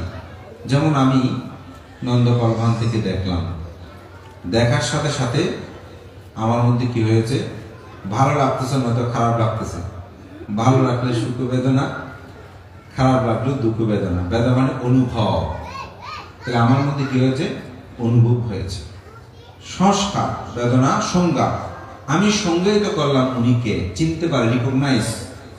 আমি চিনলাম যে উনি নন্দবংশ ভান্ত। এটা হচ্ছে কি? আমি সংজ্ঞায়িত করেছি। তাহলে বেদনা থেকে আমি কি করলাম? সংজ্ঞায়িত করলাম যে উনি ভান্ত। সংস্কার, এটা আমি জানি বলেই সংস্কার। এটাকে মানুষ না মানুষ এর সম্পর্কে আমার কাছে জানা আছে না। সংস্কার, সংস্কারিত হতে এটার মধ্যে সংস্কারের সাথে ভালো মন্দ সংস্কারটা উৎপন্ন। সংস্কারটা আর একটু সহজ করে বলি। অনেক সময় আমরা আঙ্গুল কাটা গেলে একটা আঙ্গুলের বের তুলে আহার গ্রহণ করি না? কিছুদিন পর আঙ্গুলটা ভালো হয়ে গেল, সোজা করতে পারি না। ওই আগের জন্য, অথচ ভালো হয়ে গেছে, কিন্তু এরপরও আঙ্গুলটা সোজা করতে পারতেছি না, অভ্যাস হয়ে গেছে। এটা সংস্কার, আমি বোঝানোর জন্য বলছি। তাহলে এই সংস্কারটা আমাদের মধ্যে উৎপন্ন হয়। তারপর হচ্ছে বিজ্ঞান। মানে বিজ্ঞান শব্দটা আসলে চিত্ত, মন, অন্তঃকরণ, হৃদয়, হার্ট, এগুলো সব একাত্মবোধক শব্দ। এই চিত্তটা আমাদের মধ্যে জানে। এই চারটার বিষয়কে বলা হয় কি? নাম। আমাদের জীবনের যে পরিচয়, এই দুটি পরিচয় ছাড়া আর কোনো পরিচয় আমাদের মধ্যে নেই। সব লোকীয় সত্য, লোকোত্ত সত্যে এই নাম রূপে হচ্ছে আমাদের পরিচয়। বিজ্ঞান হইতে কি হয়? অবিদ্যা সংস্কার হতে বিজ্ঞান, বিজ্ঞান হতে নাম রূপ। এই নাম রূপের কারণে সরায়তন। সরায়তন কি? চক্ষু আয়তন, ঘ্রাণ আয়তন, জিহ্বা আয়তন, শ্রোত আয়তন, স্পর্শ আয়তন, মন আয়তন। তাহলে চক্ষু আয়তন কি করে? আমি এই ফুলটাকে দেখলাম, চোখ দিয়ে কি ফুল দেখা যায়? বলুন তো, চোখ দিয়ে ফুল দেখা যায়? সবাই চুপ করে আছেন। চোখ দিয়ে ফুলকে দেখা যায় না যদি মনোইন্দ্রিয়ের সাথে সংযোগ না হয়। তাহলে চক্ষু বিজ্ঞান ইন্দ্রিয় যখন সংযোগ হয়েছে, ওই বিজ্ঞান মানে মন, ইন্দ্রিয়ের সাথে যখন সংযোগ হয়েছে তখন চোখে দেখতে পারে। যেমন আমি কথা বলতেছি, তারটা কেটে দিলে সাউন্ড হবে, মাইকের কোনো মূল্য থাকবে? মাইক থাকবে, কিন্তু মাইকের শব্দ শোনা যাবে না। এই সংযোগটাই হচ্ছে কি আমাদের বিজ্ঞান, সংজ্ঞা, সংস্কার। এখানে বেদনা, সংজ্ঞা, সংস্কার, এরপরেও বিজ্ঞান, এখানে সংযোগটা রয়েছে। কান দিয়ে কি শোনা যায়? যদি মনে সংযোগ না হয়, যেমন আমাদের কান কি বন্ধ করা আছে নাই, তো কথা যখন বলতেছে, আচ্ছা বান্ধে কি বলবো যে আমি তো শুনি নাই, কান তো ঠিক ছিল, চোখ নয় তো বন্ধ করলাম দেখি নাই, কিন্তু কান তো ঠিক ছিল, কানে তো আর আমরা কোনো কিছু দিই নাই, কিন্তু শুনি নাই। কেন বলতেছি? কারণ কোন ইন্দ্রিয়ের সাথে মনের সংযোগ যদি না হয় তাহলে আপনি শুনতে পাবেন না। এটা সংযোগ থাকতে হবে। একজন মানুষ ফাঁস দিয়ে চলে গেছে, ঘষে চলে গেছে, কিন্তু আপনি জানেন না। বলছে তোমাকে তো দেখলাম, বলছে আপনার পাশ দিয়ে ঘষে আসলাম না। কেন? তো স্পর্শটা আপনি বুঝেন নাই, ইন্দ্রিয়ের সাথে সংযোগ হয়নি। যেমন একটা ছোট্ট উদাহরণ দিলে আরো সহজে বুঝবেন। যেমন একজনের পিঠে রক্ত পড়তেছে, তো হঠাৎ একজন দেখে বলে তোমার পিঠে রক্ত কেন? দেখে পুরো পিঠ রক্ত ভরে গেছে, এখানে হাত দেওয়ার পরে সে যখন হাত এনে রক্ত দেখেছে, ও তখন থেকে তার ব্যথা লাগতেছে। এতক্ষণ কি ব্যথা ছিল না? ছিল। এতক্ষণ ব্যথা কি ছিল, কিন্তু মন সেটাকে স্পর্শ করে না। যখনই স্পর্শ করেছে তখনই সেটা অনুভব, ওই বেদনা, সংজ্ঞা, সংস্কার, বিজ্ঞান এটার মধ্যে উৎপন্ন হয়েছে। এই কারণে সরায়তন, এগুলোই হচ্ছে সরায়তন অর্থাৎ স্পর্শ, অর্থাৎ এই সরায়তন গুলো অনুভব করে, আমাদেরকে কি করে অনুভব করায়, স্পর্শ করে। স্পর্শ হইতে বিজ্ঞান হইতে সংস্কার, বিজ্ঞান হইতে নাম রূপ, নাম তো সরায়তন সাথে স্পর্শ, স্পর্শ থেকে বেদনা, যেটা বলেছিলাম অনুভব। তাহলে বেদনাটা তার মধ্যে উৎপন্ন হয়। বেদনা যখন উৎপন্ন হয় তখন উপাদান, বেদনা হইতে সংস্কার, হতে বিজ্ঞান, বিজ্ঞানের নাম হতে সনাতন, স্পর্শ হতে বেদনা হতে তৃষ্ণাটা আসে। যখন সুখ বেদনা, দুঃখ বেদনা বলেছি না, তখন তার মধ্যে কি উৎপন্ন হয়? তৃষ্ণা উৎপন্ন হয়। কি তৃষ্ণা? মানুষটাকে দেখলে পাওয়ার চেতনা আসে, যদি ভালো লাগে, আর যদি ভালো না লাগে না তাকে চায় না, এটাও কি তৃষ্ণা? তো তাহলে তৃষ্ণাটা যখন উৎপন্ন হয় তখন উপাদান, তখন একটা উপাদান আমাদের মধ্যে উৎপন্ন হয় না, উৎপত্তির উপাদান। উপাদান হইতে কি হয়? ভব। ভব মানে ভব থেকে ভবান্তরে বলছি না, ঘুরার তৃষ্ণা। তাহলে ভব হইতে জন্মটা হয়। এই জন্মের কারণে কি? জরা, ব্যাধি, মৃত্যু আমাদেরকে আঁকড়ে ধরে। এটাই হচ্ছে দুঃখের কারণ। দুঃখ নিরোধ, অবিদ্যা যদি নিরোধ হয় তাহলে দুঃখটা নিরোধ হবে। অবিদ্যা কি নিরোধ? আমি একটা উদাহরণ দিই। ওই যে ছেলের একটা উদাহরণ দিয়েছিলাম, সে যখন জেনেছে যে এখানে হাত দিলে পড়া যাবে, দগ্ধ করবে, তাহলে তার মধ্যে বিদ্যা যখন উৎপন্ন হয়েছে, তখন আর অবিদ্যা যখন নিরোধ হলো, সংস্কারটা নিরোধ হয়েছে, বিজ্ঞান নিরোধ হয়েছে, নামরূপ নিরোধ হয়েছে, সহায়তা নিরোধ হয়েছে, স্পর্শ নিরোধ হয়েছে, উপাদান নিরোধ হয়েছে, ভব নিরোধ হয়েছে, জন্ম নিরোধ হয়েছে। জন্ম নিরোধ হলে তো জরা, ব্যাধি, মৃত্যুর নিরোধ হলো, আর সেটা উৎপন্ন হলো না। এই দুঃখ নিরোধের উপায়, দুঃখ নিরোধের উপায় যে আর্য অষ্টাঙ্গিক মার্গ। তো আমি আর্য অষ্টাঙ্গিক মার্গ ব্যাখ্যা দেব না। আমি আর্য অষ্টাঙ্গিক মার্গের পথে যে তিনটি অনুভব করলে আমাদের সমগ্র দুঃখগুলো উপশম হবে, আমি সেটা বলবো। সেটা হচ্ছে কি? অনিত্য, দুঃখ, অনাত্মা। এই তিনটি চেতনা আপনারা রাখবেন। যেমন এই ফুল, এই ফুলটি দেখতে কি খুব সুন্দর। আমি যদি জিজ্ঞাসা করি এই ফুলটি দেখতে খুব সুন্দর, এটা কি সত্য নাকি মিথ্যা? এই সত্য, এই ফুলটা সুন্দর, সত্য, লৌকিকভাবে সত্য। আমি একটু লোকোত্তর বিষয়ে যাচ্ছি, সেজন্য পুণ্য সংস্কারও আবার জন্ম হবে সেটা বলেছি। যে অর্থাৎ এই ফুলটিও লৌকিকভাবে সুন্দর আমরা বলছি সত্য, কিন্তু লোকোত্তরে বলছে এই ফুলটি সুন্দর নয়। তাহলে এই ফুলটি কি অসুন্দর? না, সেটাও নয়। তাহলে এই ফুল কি? বুদ্ধ বলছে রূপং অভিনন্দাতি সো দুঃখং অভিনন্দাতি।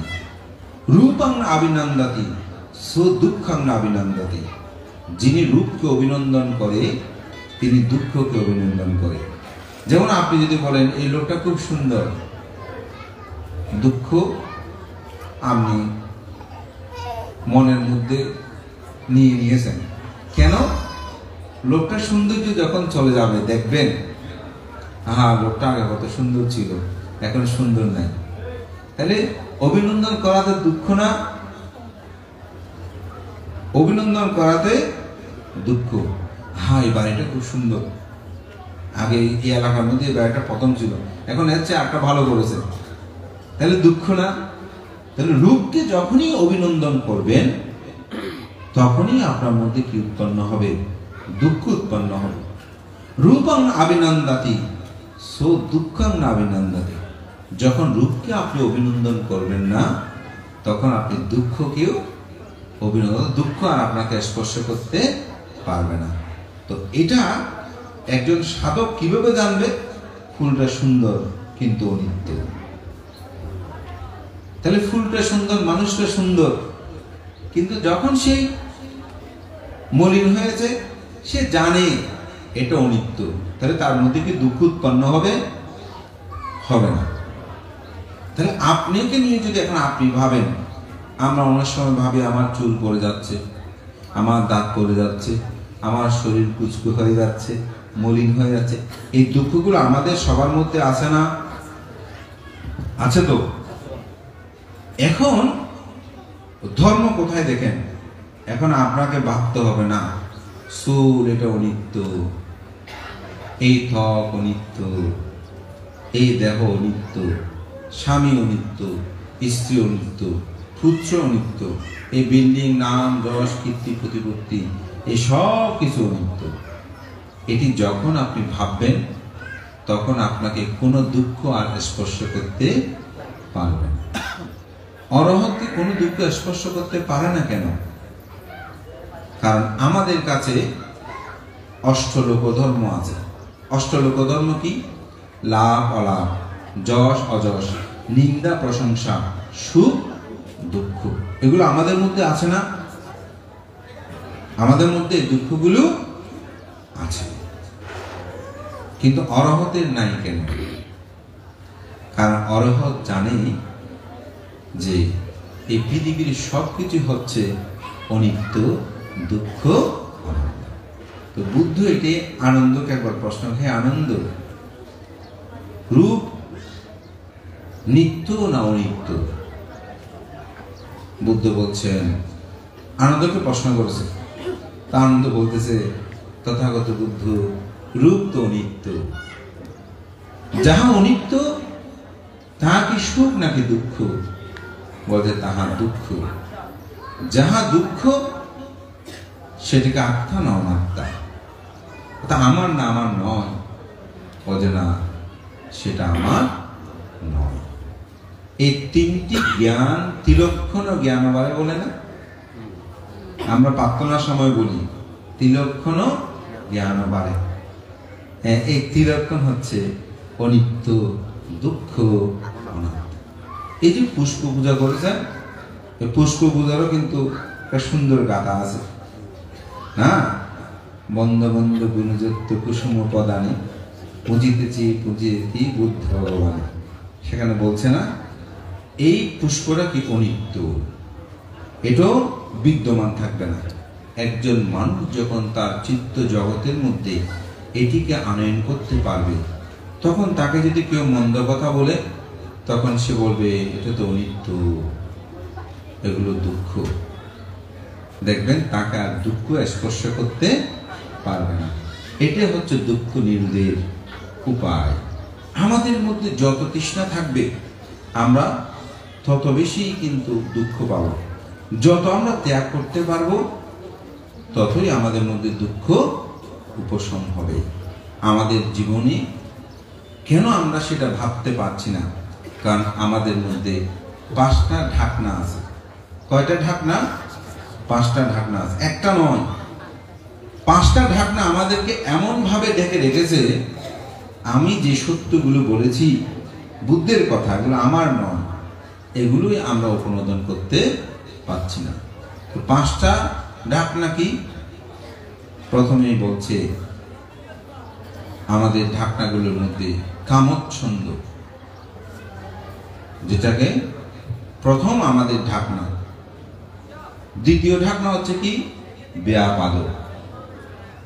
তৃতীয় ঢাকনা হচ্ছে কি? স্থনমিদ্য। চতুর্থ ঢাকনা হচ্ছে কি? ঊর্ধ্বত্ব প্রকৃতি। পঞ্চমতম ঢাকনা হচ্ছে কি? বিচিকিৎসা। আপনারা এই 5টা ঢাকনাকে একটু চিনে রাখেন। চিনে রাখলে কি হবে? ও এইটাই ঢাকনা, এটা ফেলতে হবে। কামচ্ছন্দ কি?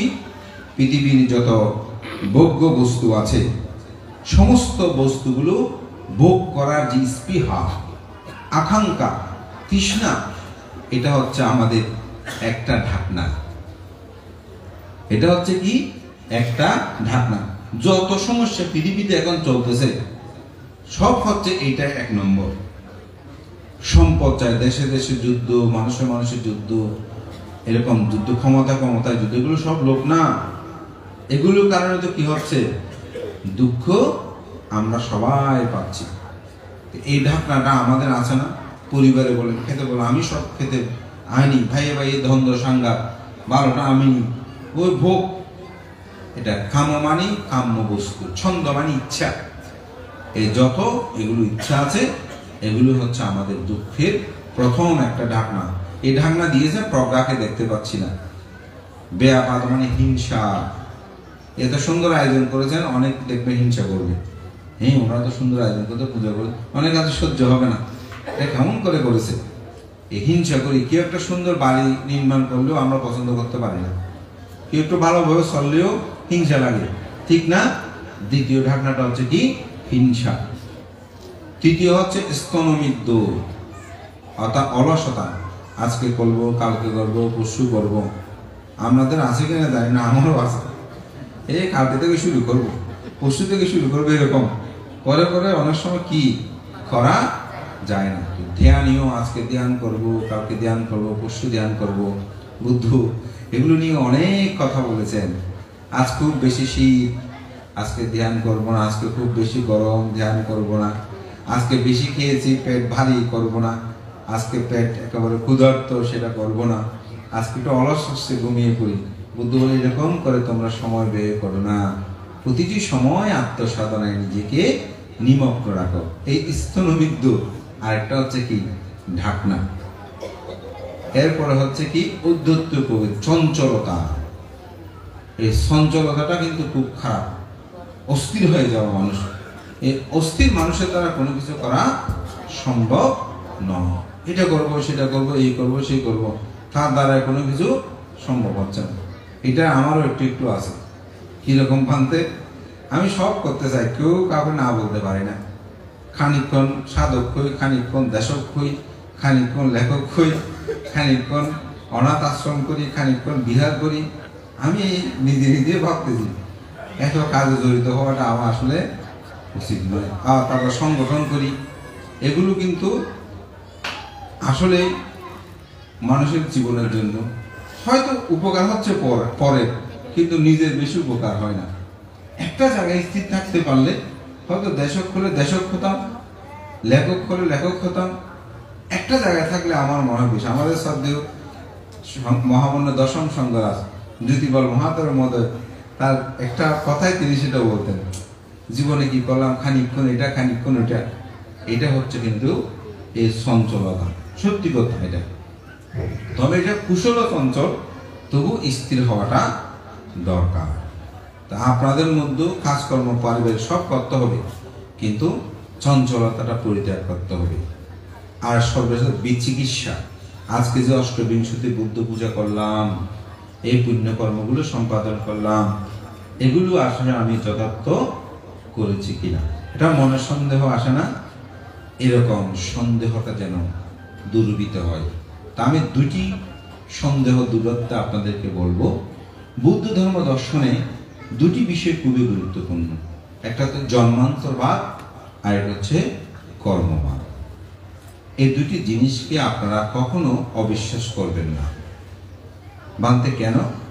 জন্মান্তর এবং কর্মান্তরবাদ যদি অবিশ্বাস করে, সে মানুষ বুদ্ধ ধর্ম তার কাছে সারহীন হয়ে যাবে। কারণ বুদ্ধ ধর্ম দর্শনের মূল বিষয় হচ্ছে আপনার জন্মান্তরকে রোধ করা।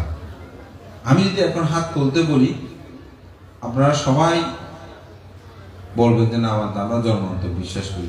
যদি একেবারে নিবৃত্তি জিজ্ঞাসা করি, অনেকে বলবেন যে না বানতে, তাহা তো চোখে দেখি না, বিশ্বাস করবো কিভাবে? তা আমার ওখানে যখন অনেক তরুণ ছেলেগুলো শ্রমণ হয়, আমি অনেককে জিজ্ঞাসা করি, তো শতকরা প্রায় 60 জন ওরা জন্মান্তর বিশ্বাস করতে চায় না। তো আসলে সব বিষয় প্রামাণিক হয় না, অর্থাৎ সব বিষয় প্রমাণিতভাবে গ্রহণ করা যায় না। কিছু বিষয় অনুভব করে, আচার আচরণ করে আমরা গ্রহণ করতে পারি। আমি সেজন্য একটা উদাহরণ দিই। একজন সন্তান ফুটপাতে জন্মগ্রহণ করেছে, একই টাইমে আরেকজন রাজ পরিবারে জন্মগ্রহণ করেছে। যিনি রাজ পরিবারে জন্মগ্রহণ করে তার অর্থবিত্ত প্রাচুর্যের কোনো অভাব নাই, আর যিনি ফুটপাতে জন্মগ্রহণ করেছে তার পিতৃ পরিচয় নাই। এখন আপনারা কেউ ব্যবসা বাণিজ্য টাকা পয়সা অর্থবিত্ত করেই আপনারা ডাক্তার ইঞ্জিনিয়ার বা অনেক কিছু হয়েছেন, কিন্তু এই দুটি সন্তান যখন মাতৃগর্ভে এসেছে তারা তো কারো কোনো উপকারও করে নাই, ক্ষতিও করে নাই। কিন্তু একজনেই জন্মগ্রহণ করে কোটি কোটি বিলিয়নের উত্তরাধিকারী হলো, আরেকজন দীন ও দরিদ্র পিতৃ পরিচয় নাই। তাহলে তাদের দুজনের মধ্যে পার্থক্য কেন?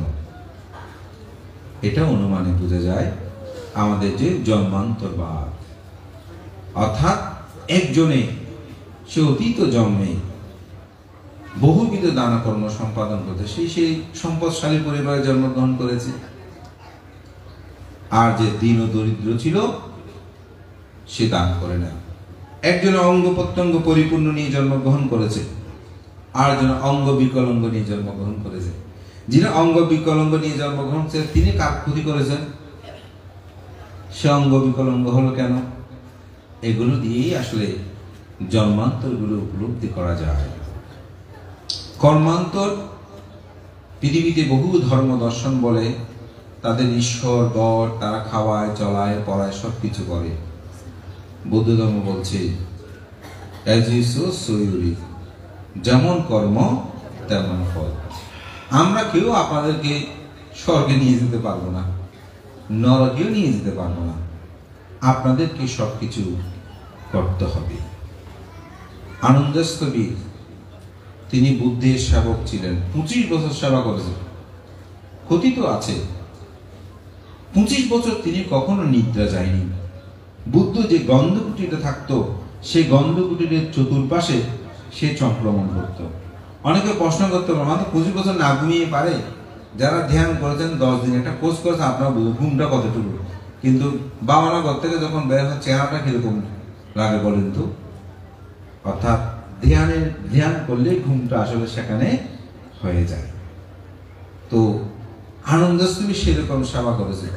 বুদ্ধ যখন পরিনির্বাপিত হচ্ছে তখন ঘোষণা করলো আনন্দ কান্না করতেছে, কারণ আনন্দ বলছে আমার করণীয় কর্তব্য তো এখনো শেষ হয়নি।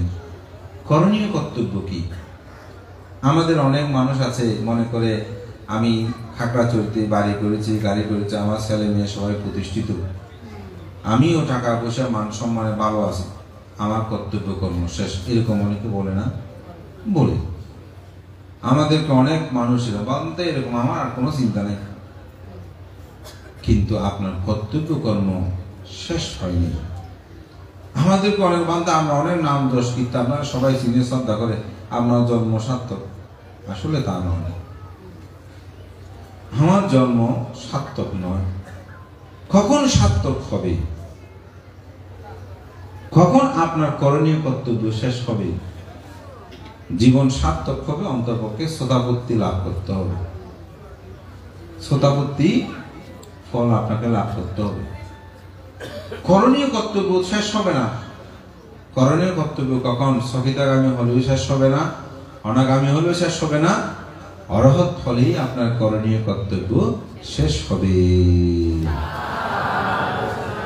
ধর্মপ্রাণ প্রিয় উপাসক উপাসিকা বিন্দু, তো আনন্দস্তবীর বলছে করণীয় কর্তব্য কখন, আমার তো এখনো শেষ হয়নি। তো বুদ্ধ সেখানে বলেছিলেন, তুমি কিচ্ছান আতাপ্পান আক্কাতার তথাগতা পাটিপ্পান্ন পামুকান্তে জাইনো মারা বন্ধনান। আনন্দ, তোমাকেই সবকিছু করতে হবে, তথাগত শুধুমাত্র পদপ্রদর্শক। তোমাকেই আত্মসাধনার মাধ্যমে সমগ্র মার্গকে পরাভূত করতে হবে। তাহলে বুদ্ধ তো বলতে পারে, তুমি আমার অনেক দিনের সেবা করেছো, ধরো তোমাকে আমি অরহত্ত ফল দিয়ে দিলাম। তো বুদ্ধ সেটা দিতে পারেনি। আমরা কেউ আপনাদেরকে স্বর্গ নরক কোথাও নিয়ে দিতে পারবো, নির্বাণে দিতে পারবো না, কিন্তু হয়তো আমরা পথ নির্দেশনা বুদ্ধের আলোকে সেই পথ ধরে যদি বুদ্ধের শিক্ষা গ্রহণ করে চলেন, আমি তাহলে বুদ্ধের উপরে কেউ নিয়ন্ত্রিত নয়, বান্ধবদের উপরে নিয়ন্ত্রিত নয়, আপনি আপনার কর্মের উপরেই নিয়ন্ত্রিত। সুখ দুঃখ যা পাচ্ছেন সব আপনার রচনা, সুখও আপনার, দুঃখ আপনার। আমরা শুধু পথপ্রদর্শক, বুদ্ধ আমাদের পথপ্রদর্শক শ্রেষ্ঠ। তিনি একজন বিখ্যাত শিক্ষক, আমরা তার ছাত্র হিসেবে আমরা অধ্যয়ন করি, আমরা একজন শিক্ষক মাত্র, কিন্তু মুক্তি লাভ সমগ্র কিছু আপনার উপর। আমরা যতক্ষণ এই 5টি ঢাকনাকে অপনোদন করতে পারবো না ও বিচিকিৎসা থাকবে, ততক্ষণ আপনাদের পক্ষে মুক্তি লাভ করা সম্ভব হবে না। এই 5টি ঢাকনা চিহ্নিত করবেন। যখনই আপনার মধ্যে তৃষ্ণা উৎপন্ন হয়েছে, বলবেন ও এটা তো একটা ঢাকনা, ফেলে দিই। হিংসা উৎপন্ন হয়েছে, ও এটা তো ঢাকনা, এটা আমাকে দুঃখ দেবে, না আমি কাউকে হিংসা করব না। অলসতা এসেছে, এই অলসতা তো আমার জীবনে শেষ, এটা ত্যাগ করতে হবে। চঞ্চল হয়, কেন চঞ্চল হচ্ছে, ফেলে দিলাম। বিচিকিৎসা উৎপন্ন হয়েছে, কর্মকে বিশ্বাস, সত্য বিশ্বাস করতেছি না, না এটি ঠিক না, আমার কর্মফলকে বিশ্বাস করতে হবে। এই 5টি ঢাকনায় যখন অপোদন হবে, তখনই আপনার জীবনের পূর্ণতা সাধিত হবে, দশা সংযোজন ছিন্ন হবে, তখনই সদাপত্তি সগিতাগামী অনাগামী অরহত্ত মার্গ জ্ঞানেই উপনীত হতে পারবে।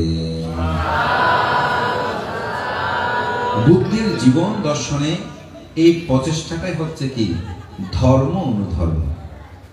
তা আমিষ পূজাটা অনেকটা লৌকিক ভাবে পূজা, আর লোকোত্তর পূজা যেটাকে আমরা নিরামিষ পূজা বলছি, এই পূজাটা হবে শ্রেষ্ঠ পূজা।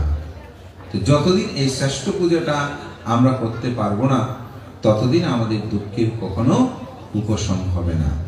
একটা গল্প দিয়ে আমার দেশনাটা শেষ করব।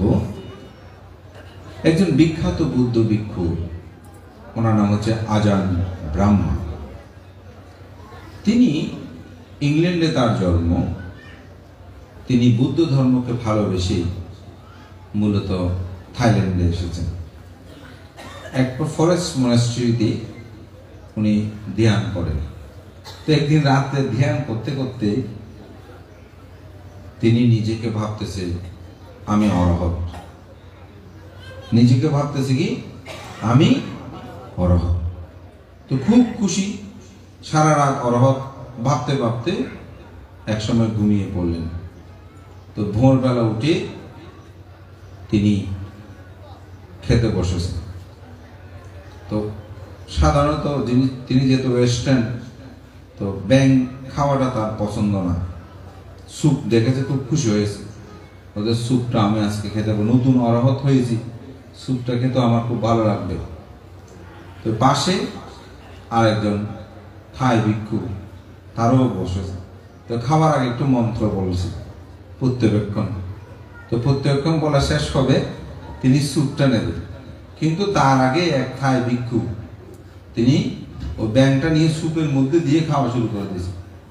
এখন উনি তার স্যুপ খেতে পাচ্ছে না, স্বাভাবিক তার মাথা গরম হয়ে গেল।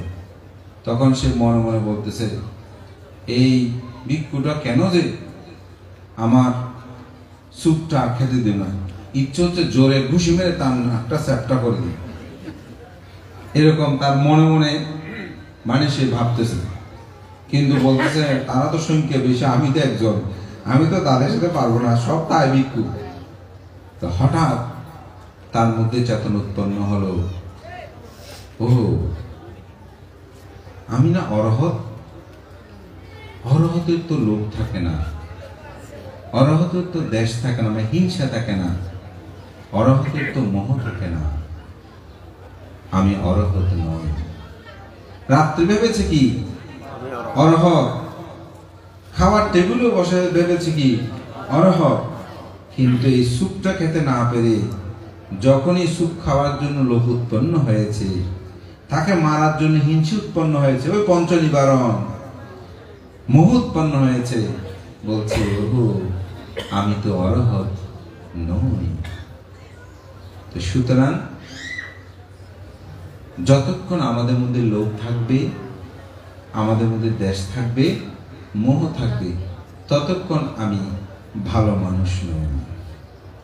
ভালো মানুষ হতে হলে, অর্থাৎ অরহত হতে হলে, তার কাছে লোভ দেশ মোহ এগুলোকে পরাভূত করতে হবে। এটাই হচ্ছে আমাদের প্রচেষ্টা। আজকে যে দান ধর্ম এত যত আয়োজন, সবকিছুর মূল কাজ হচ্ছে সেটাই। যখন অর্থাৎ তৃষ্ণা নিবারিত হবে, আমার দুঃখ নিবারিত হবে। তৃষ্ণা আছে, দুঃখ আছে, তৃষ্ণা নাই, দুঃখ নাই। এই তৃষ্ণাকে নিরোধ করার জন্য এত পথ, এত চেষ্টা।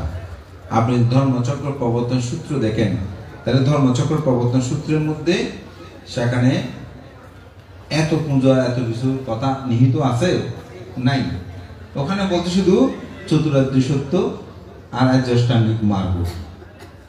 কিন্তু পৃথিবীতে বুদ্ধির ধর্ম দর্শন যখন প্রসারিত হতে থাকে, এক এক মানুষ এক এক রকম, তখন তাদেরকে এক একটু উপায়ে বুদ্ধ ধর্ম দিয়েছে।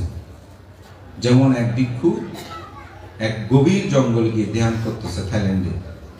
তো উনি কি করে, এক দূরে গ্রামে গিয়ে পিণ্ডচারণ করে আসে, গাছতলে বসে ওই ভাতকে মানে স্বয়ং গ্রহণ করে খেয়ে তারপর গাছতলে চুপ করে বসে থাকে, আবার হাঁটাহাঁটি করে।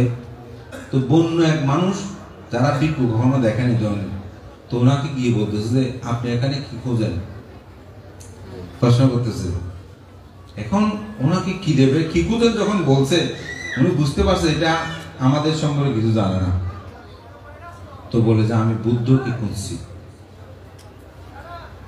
আমি প্রায় সময় দেখি আপনি কোথায় দূরে চলে যান, পাত্র করে কি একটা নিয়ে আসেন, খেয়ে গাছ তলে চুপ করে বসে থাকেন, মাঝে মধ্যে পিছনে হাত দিয়ে এদিক থেকে এদিকে হাঁটেন, ওই সংক্রমণ করে যান। তো বলতে আপনি কি খুঁজতেছেন, বলেছে আমি বুদ্ধকে খুঁজতেছি। তো বুদ্ধ কি, এটাকে পেলে কি হবে, কোথায় এটা? বলছে বুদ্ধকে যদি খুঁজে পাই তাহলে জন্ম দুঃখ, জরা দুঃখ, ব্যাধি দুঃখ, মরণ দুঃখ, এই দুঃখগুলো সব চলে যাবে। তো লোকটা বলতেছে আমিও বুদ্ধকে খুঁজবো। কিভাবে খুঁজবো? বলতে আপনিও হাঁটার সময় চলার সময় বুদ্ধ বুদ্ধ বুদ্ধ বুদ্ধ করবেন। দেখেন তাকে কিরকম শিক্ষা দিয়ে দেবে, কারণ তাকে তো আর বোঝানোর উপায় নাই। তো সে বুদ্ধ বুদ্ধ বুদ্ধ করতে করতে তার চিত্তটা সমাধিস্থ হলো, অর্থাৎ চিত্তের একাগ্রতা, এটা তো সমত ভাবনা। কিন্তু তো ভান্তে যখন বুঝতে পারছে ওনার চিত্ত সমাধিস্থ, চঞ্চলতা নাই, তখন তাকে কায়ে কায়ানুদর্শী, চিত্তে চিত্তানুদর্শী, ধর্মে ধর্ম, বেদনার বেদনানুদর্শী, এগুলো তাকে বুঝিয়ে দিল যে তুমি এরকম করে সাধনা করো। যখন সে আত্মসাধনায় নিমগ্ন হলো, কিছুদিনের মধ্যেই সে মার্গ জ্ঞানেই উপনীত হলেন। তাহলে কাকে খুঁজে পেয়েছেন? বুদ্ধ খুঁজে পেয়েছেন। ওই বুদ্ধ বুদ্ধ বলতে বলতে সেই গুরুটার নাম ছিল আচার্য গুরুদত্ত। আচার্য গুরুদত্ত শুধু একজন অরহত নয়, কথিত আছে তার 12 জন শিষ্য কি হয়েছেন? অরহত হয়েছেন। তাহলে কিভাবে দেখেন, ঠিক বুদ্ধির ধর্মটা যখন প্রচার প্রসার লাভ করে, এভাবে বিবিধ শাখা উপশাখা, বিভিন্ন সংস্কৃতি, বিভিন্ন ধর্ম, বিভিন্ন লোকাচার অনেক সময় এখানে সংযুক্ত হয়েছে। কিন্তু বুদ্ধ ধর্মের মূল দর্শন হচ্ছে চতুরার্য সত্য এবং আর্যাষ্টাঙ্গিক মার্গ। এটি যথাযথ প্রতিপালন করা হচ্ছে নিরামিষ পূজা, ধর্ম অনুধর্ম। তাই এই পূজায় আমরা বসে থাকলে হবে না। ছোট বাচ্চাদেরকে শিক্ষা দেওয়ার সময় কলা দিয়ে ক শিক্ষা দিয়েছি না, আম একটা দিয়ে অ শিক্ষা দিয়েছে না। এই পূজাগুলো হচ্ছে অনেকটা সেই ধরনের। আপনি যদি মনে করছে এটাই ধর্ম, তাহলে ভুল করবেন। এটা হচ্ছে আবরণ মাত্র। কলার খোসা কিন্তু কলা নয়, কলার ভিতরেরটাই হচ্ছে কলা। নারিকেলের খোসা কিন্তু নারিকেল নয়, ভিতরের সাদা অংশ পানিটা হচ্ছে নারিকেল। ঠিক চতুরার্য সত্য, আর্যাষ্টাঙ্গিক মার্গ, ধর্ম অনুধর্ম, এটাই হচ্ছে বুদ্ধের ধর্ম। বাকিগুলো হচ্ছে ওই আবরণের মতো। যেমন একটা গাছ, বৃক্ষের মূল কাণ্ডটাই কিন্তু গাছ, কিন্তু শিকড়ের প্রয়োজন আছে না, ডালপালার প্রয়োজন আছে না, ফলমূলের প্রয়োজন আছে না। এগুলো হচ্ছে ডালপালা ফলমূলের মতো, কিন্তু মূল কাণ্ডটা হচ্ছে গাছ। সেটি আপনাদের জীবনে অতিবাহিত হোক, এই প্রত্যয় ব্যক্ত করছি। আমরা যেন ধর্ম অনুধর্মটাকে যথাযথ প্রতিপালন করি। তো আজকে আপনাদের সবাইকে অসংখ্য আমি কৃতজ্ঞতা আশীর্বাদ জানাই।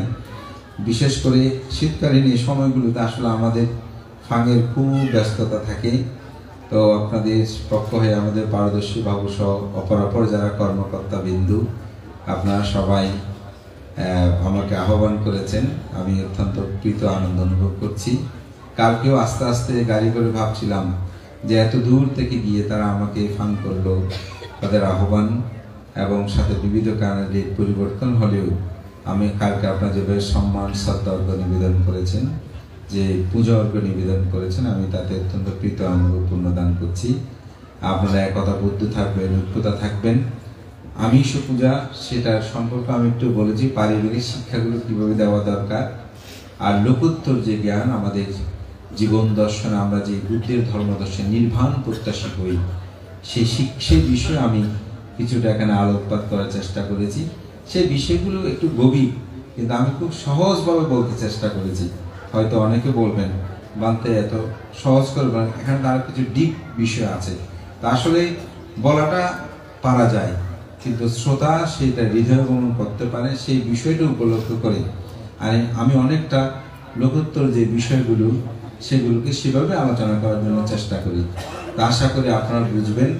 চক্ষু আয়তন, ঘ্রাণ আয়তন, জিহ্বা আয়তন, এগুলো যখন আপনার জীবন উপলব্ধি করবে, হ্যাঁ এই চক্ষুর কারণে এটি এরকম হয়, জিহ্বার কারণে এটি এরকম হয়, দেখবেন আপনার মধ্যে সহজেই ত্যাগ হবে।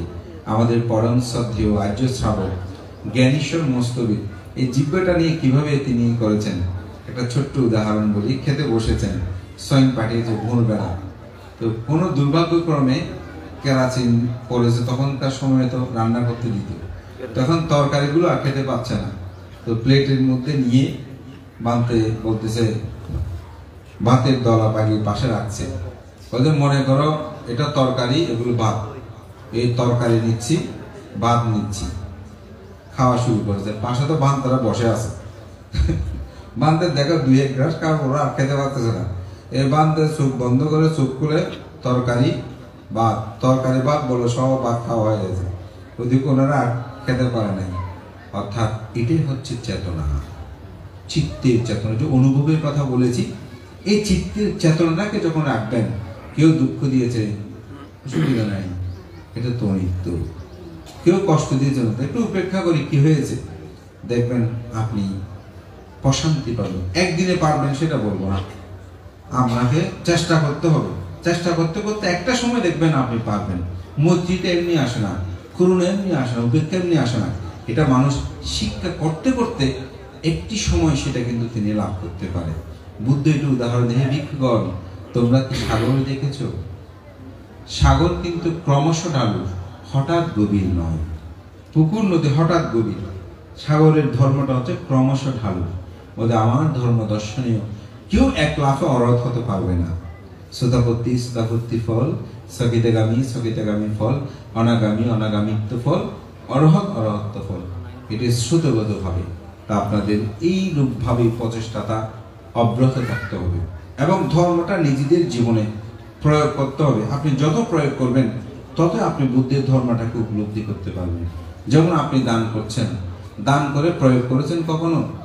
আমি একটা কথা বলি কিভাবে প্রয়োগ করবেন।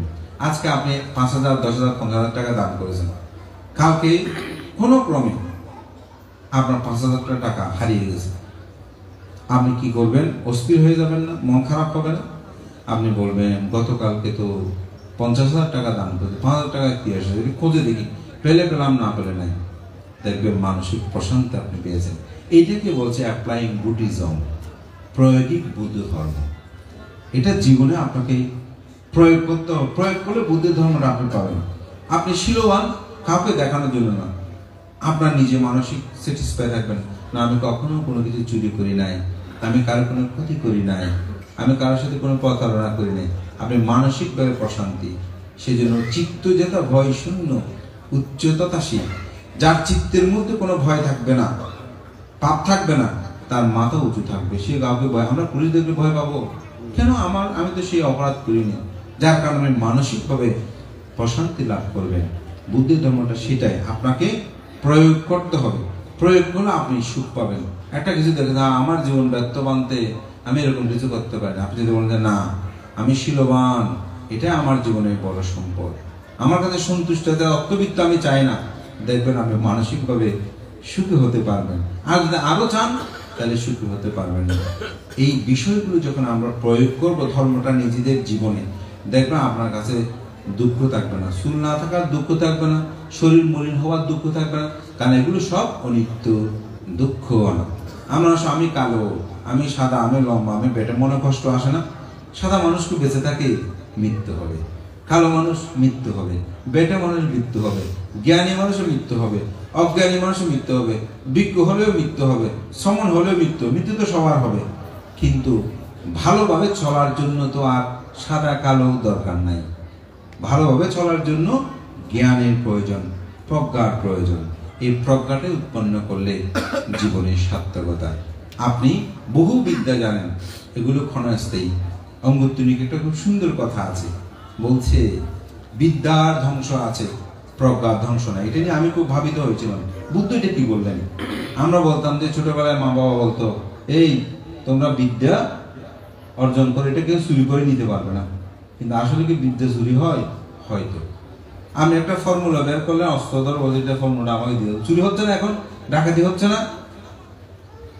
আপনি অনেক অঙ্ক জানেন, অনেক স্ট্রোক করেছেন, 2 2 4 হয় সেটাও বলতে পারতেছেন না, অথচ উনি স্কুলের সেরা শিক্ষক ছিলেন।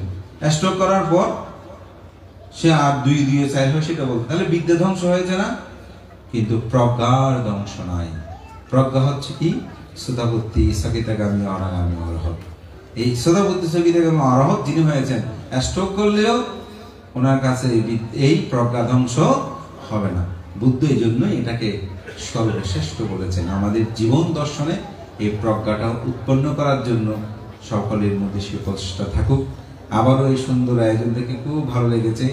আপনারা সকাল থেকে যেভাবে এখন উপস্থিত হয়েছেন, তা আমি ভান থেকে বললাম আমাদেরকে স্বয়ংকে এসে শুরু করি। এই যে 8টা থেকে এসেছে, ওনাদেরকে 1টা 2টা পর্যন্ত বসায় রাখা, এটা শরীরের জন্য আসলে ভালো জিনিস নয়। তা আমি সেজন্য আমাদের ভান থেকে ঘন্টা 2-1 ঘন্টা হলে আসলে ধর্ম দেশনাটা অনেক হয়।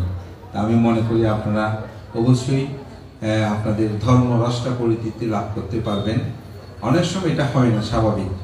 যারা ধর্ম দেশনা শ্রবণ করেন, যতই শুনবে শুনুন, এটা জাতকে বলছে 15টা অতৃপ্তির মধ্যে একটা, তার মধ্যে কখনো সেটা শেষ হবে না। মহান সঙ্গকে বন্দনা। আপনাদের সকলের উত্তর শ্রীবৃদ্ধি কামনা করছি। বিশেষ করে শ্রদ্ধেয় নন্দবংশ ভান্তে আমার পরম কল্যাণ মিত্র, তিনি আমাদের চট্টগ্রামে থাকাকালীন সময়ও যে বিহারে অবস্থান করেছেন, সেই বিহারে অসাধারণ নান্দনিক বিহার নির্মাণ করেছেন। বান থেকে এখনো সবাই প্রগাঢ় শ্রদ্ধা করি। এখানে এসেও জানলাম ভান্তে এই প্রতিষ্ঠানের সুখে দুঃখে সবসময় পাশে থাকেন। আমি মনে করি ভান্তের এই প্রচেষ্টা অব্যাহত থাকুক। আপনারা সবাই মিলেমিশে একরের ঐক্যতা সাধনের মাধ্যমে ধর্মচর্চা আপনাদের জীবনকে পরিপুষ্ট করুন, এই প্রত্যয় ব্যক্ত করে সকলের উত্তর শ্রীবৃদ্ধি কামনা করে আমার নাতি দীর্ঘ ধর্মকথা এখানে শেষ করছি। জগতের সকল প্রাণী সুখী হোক।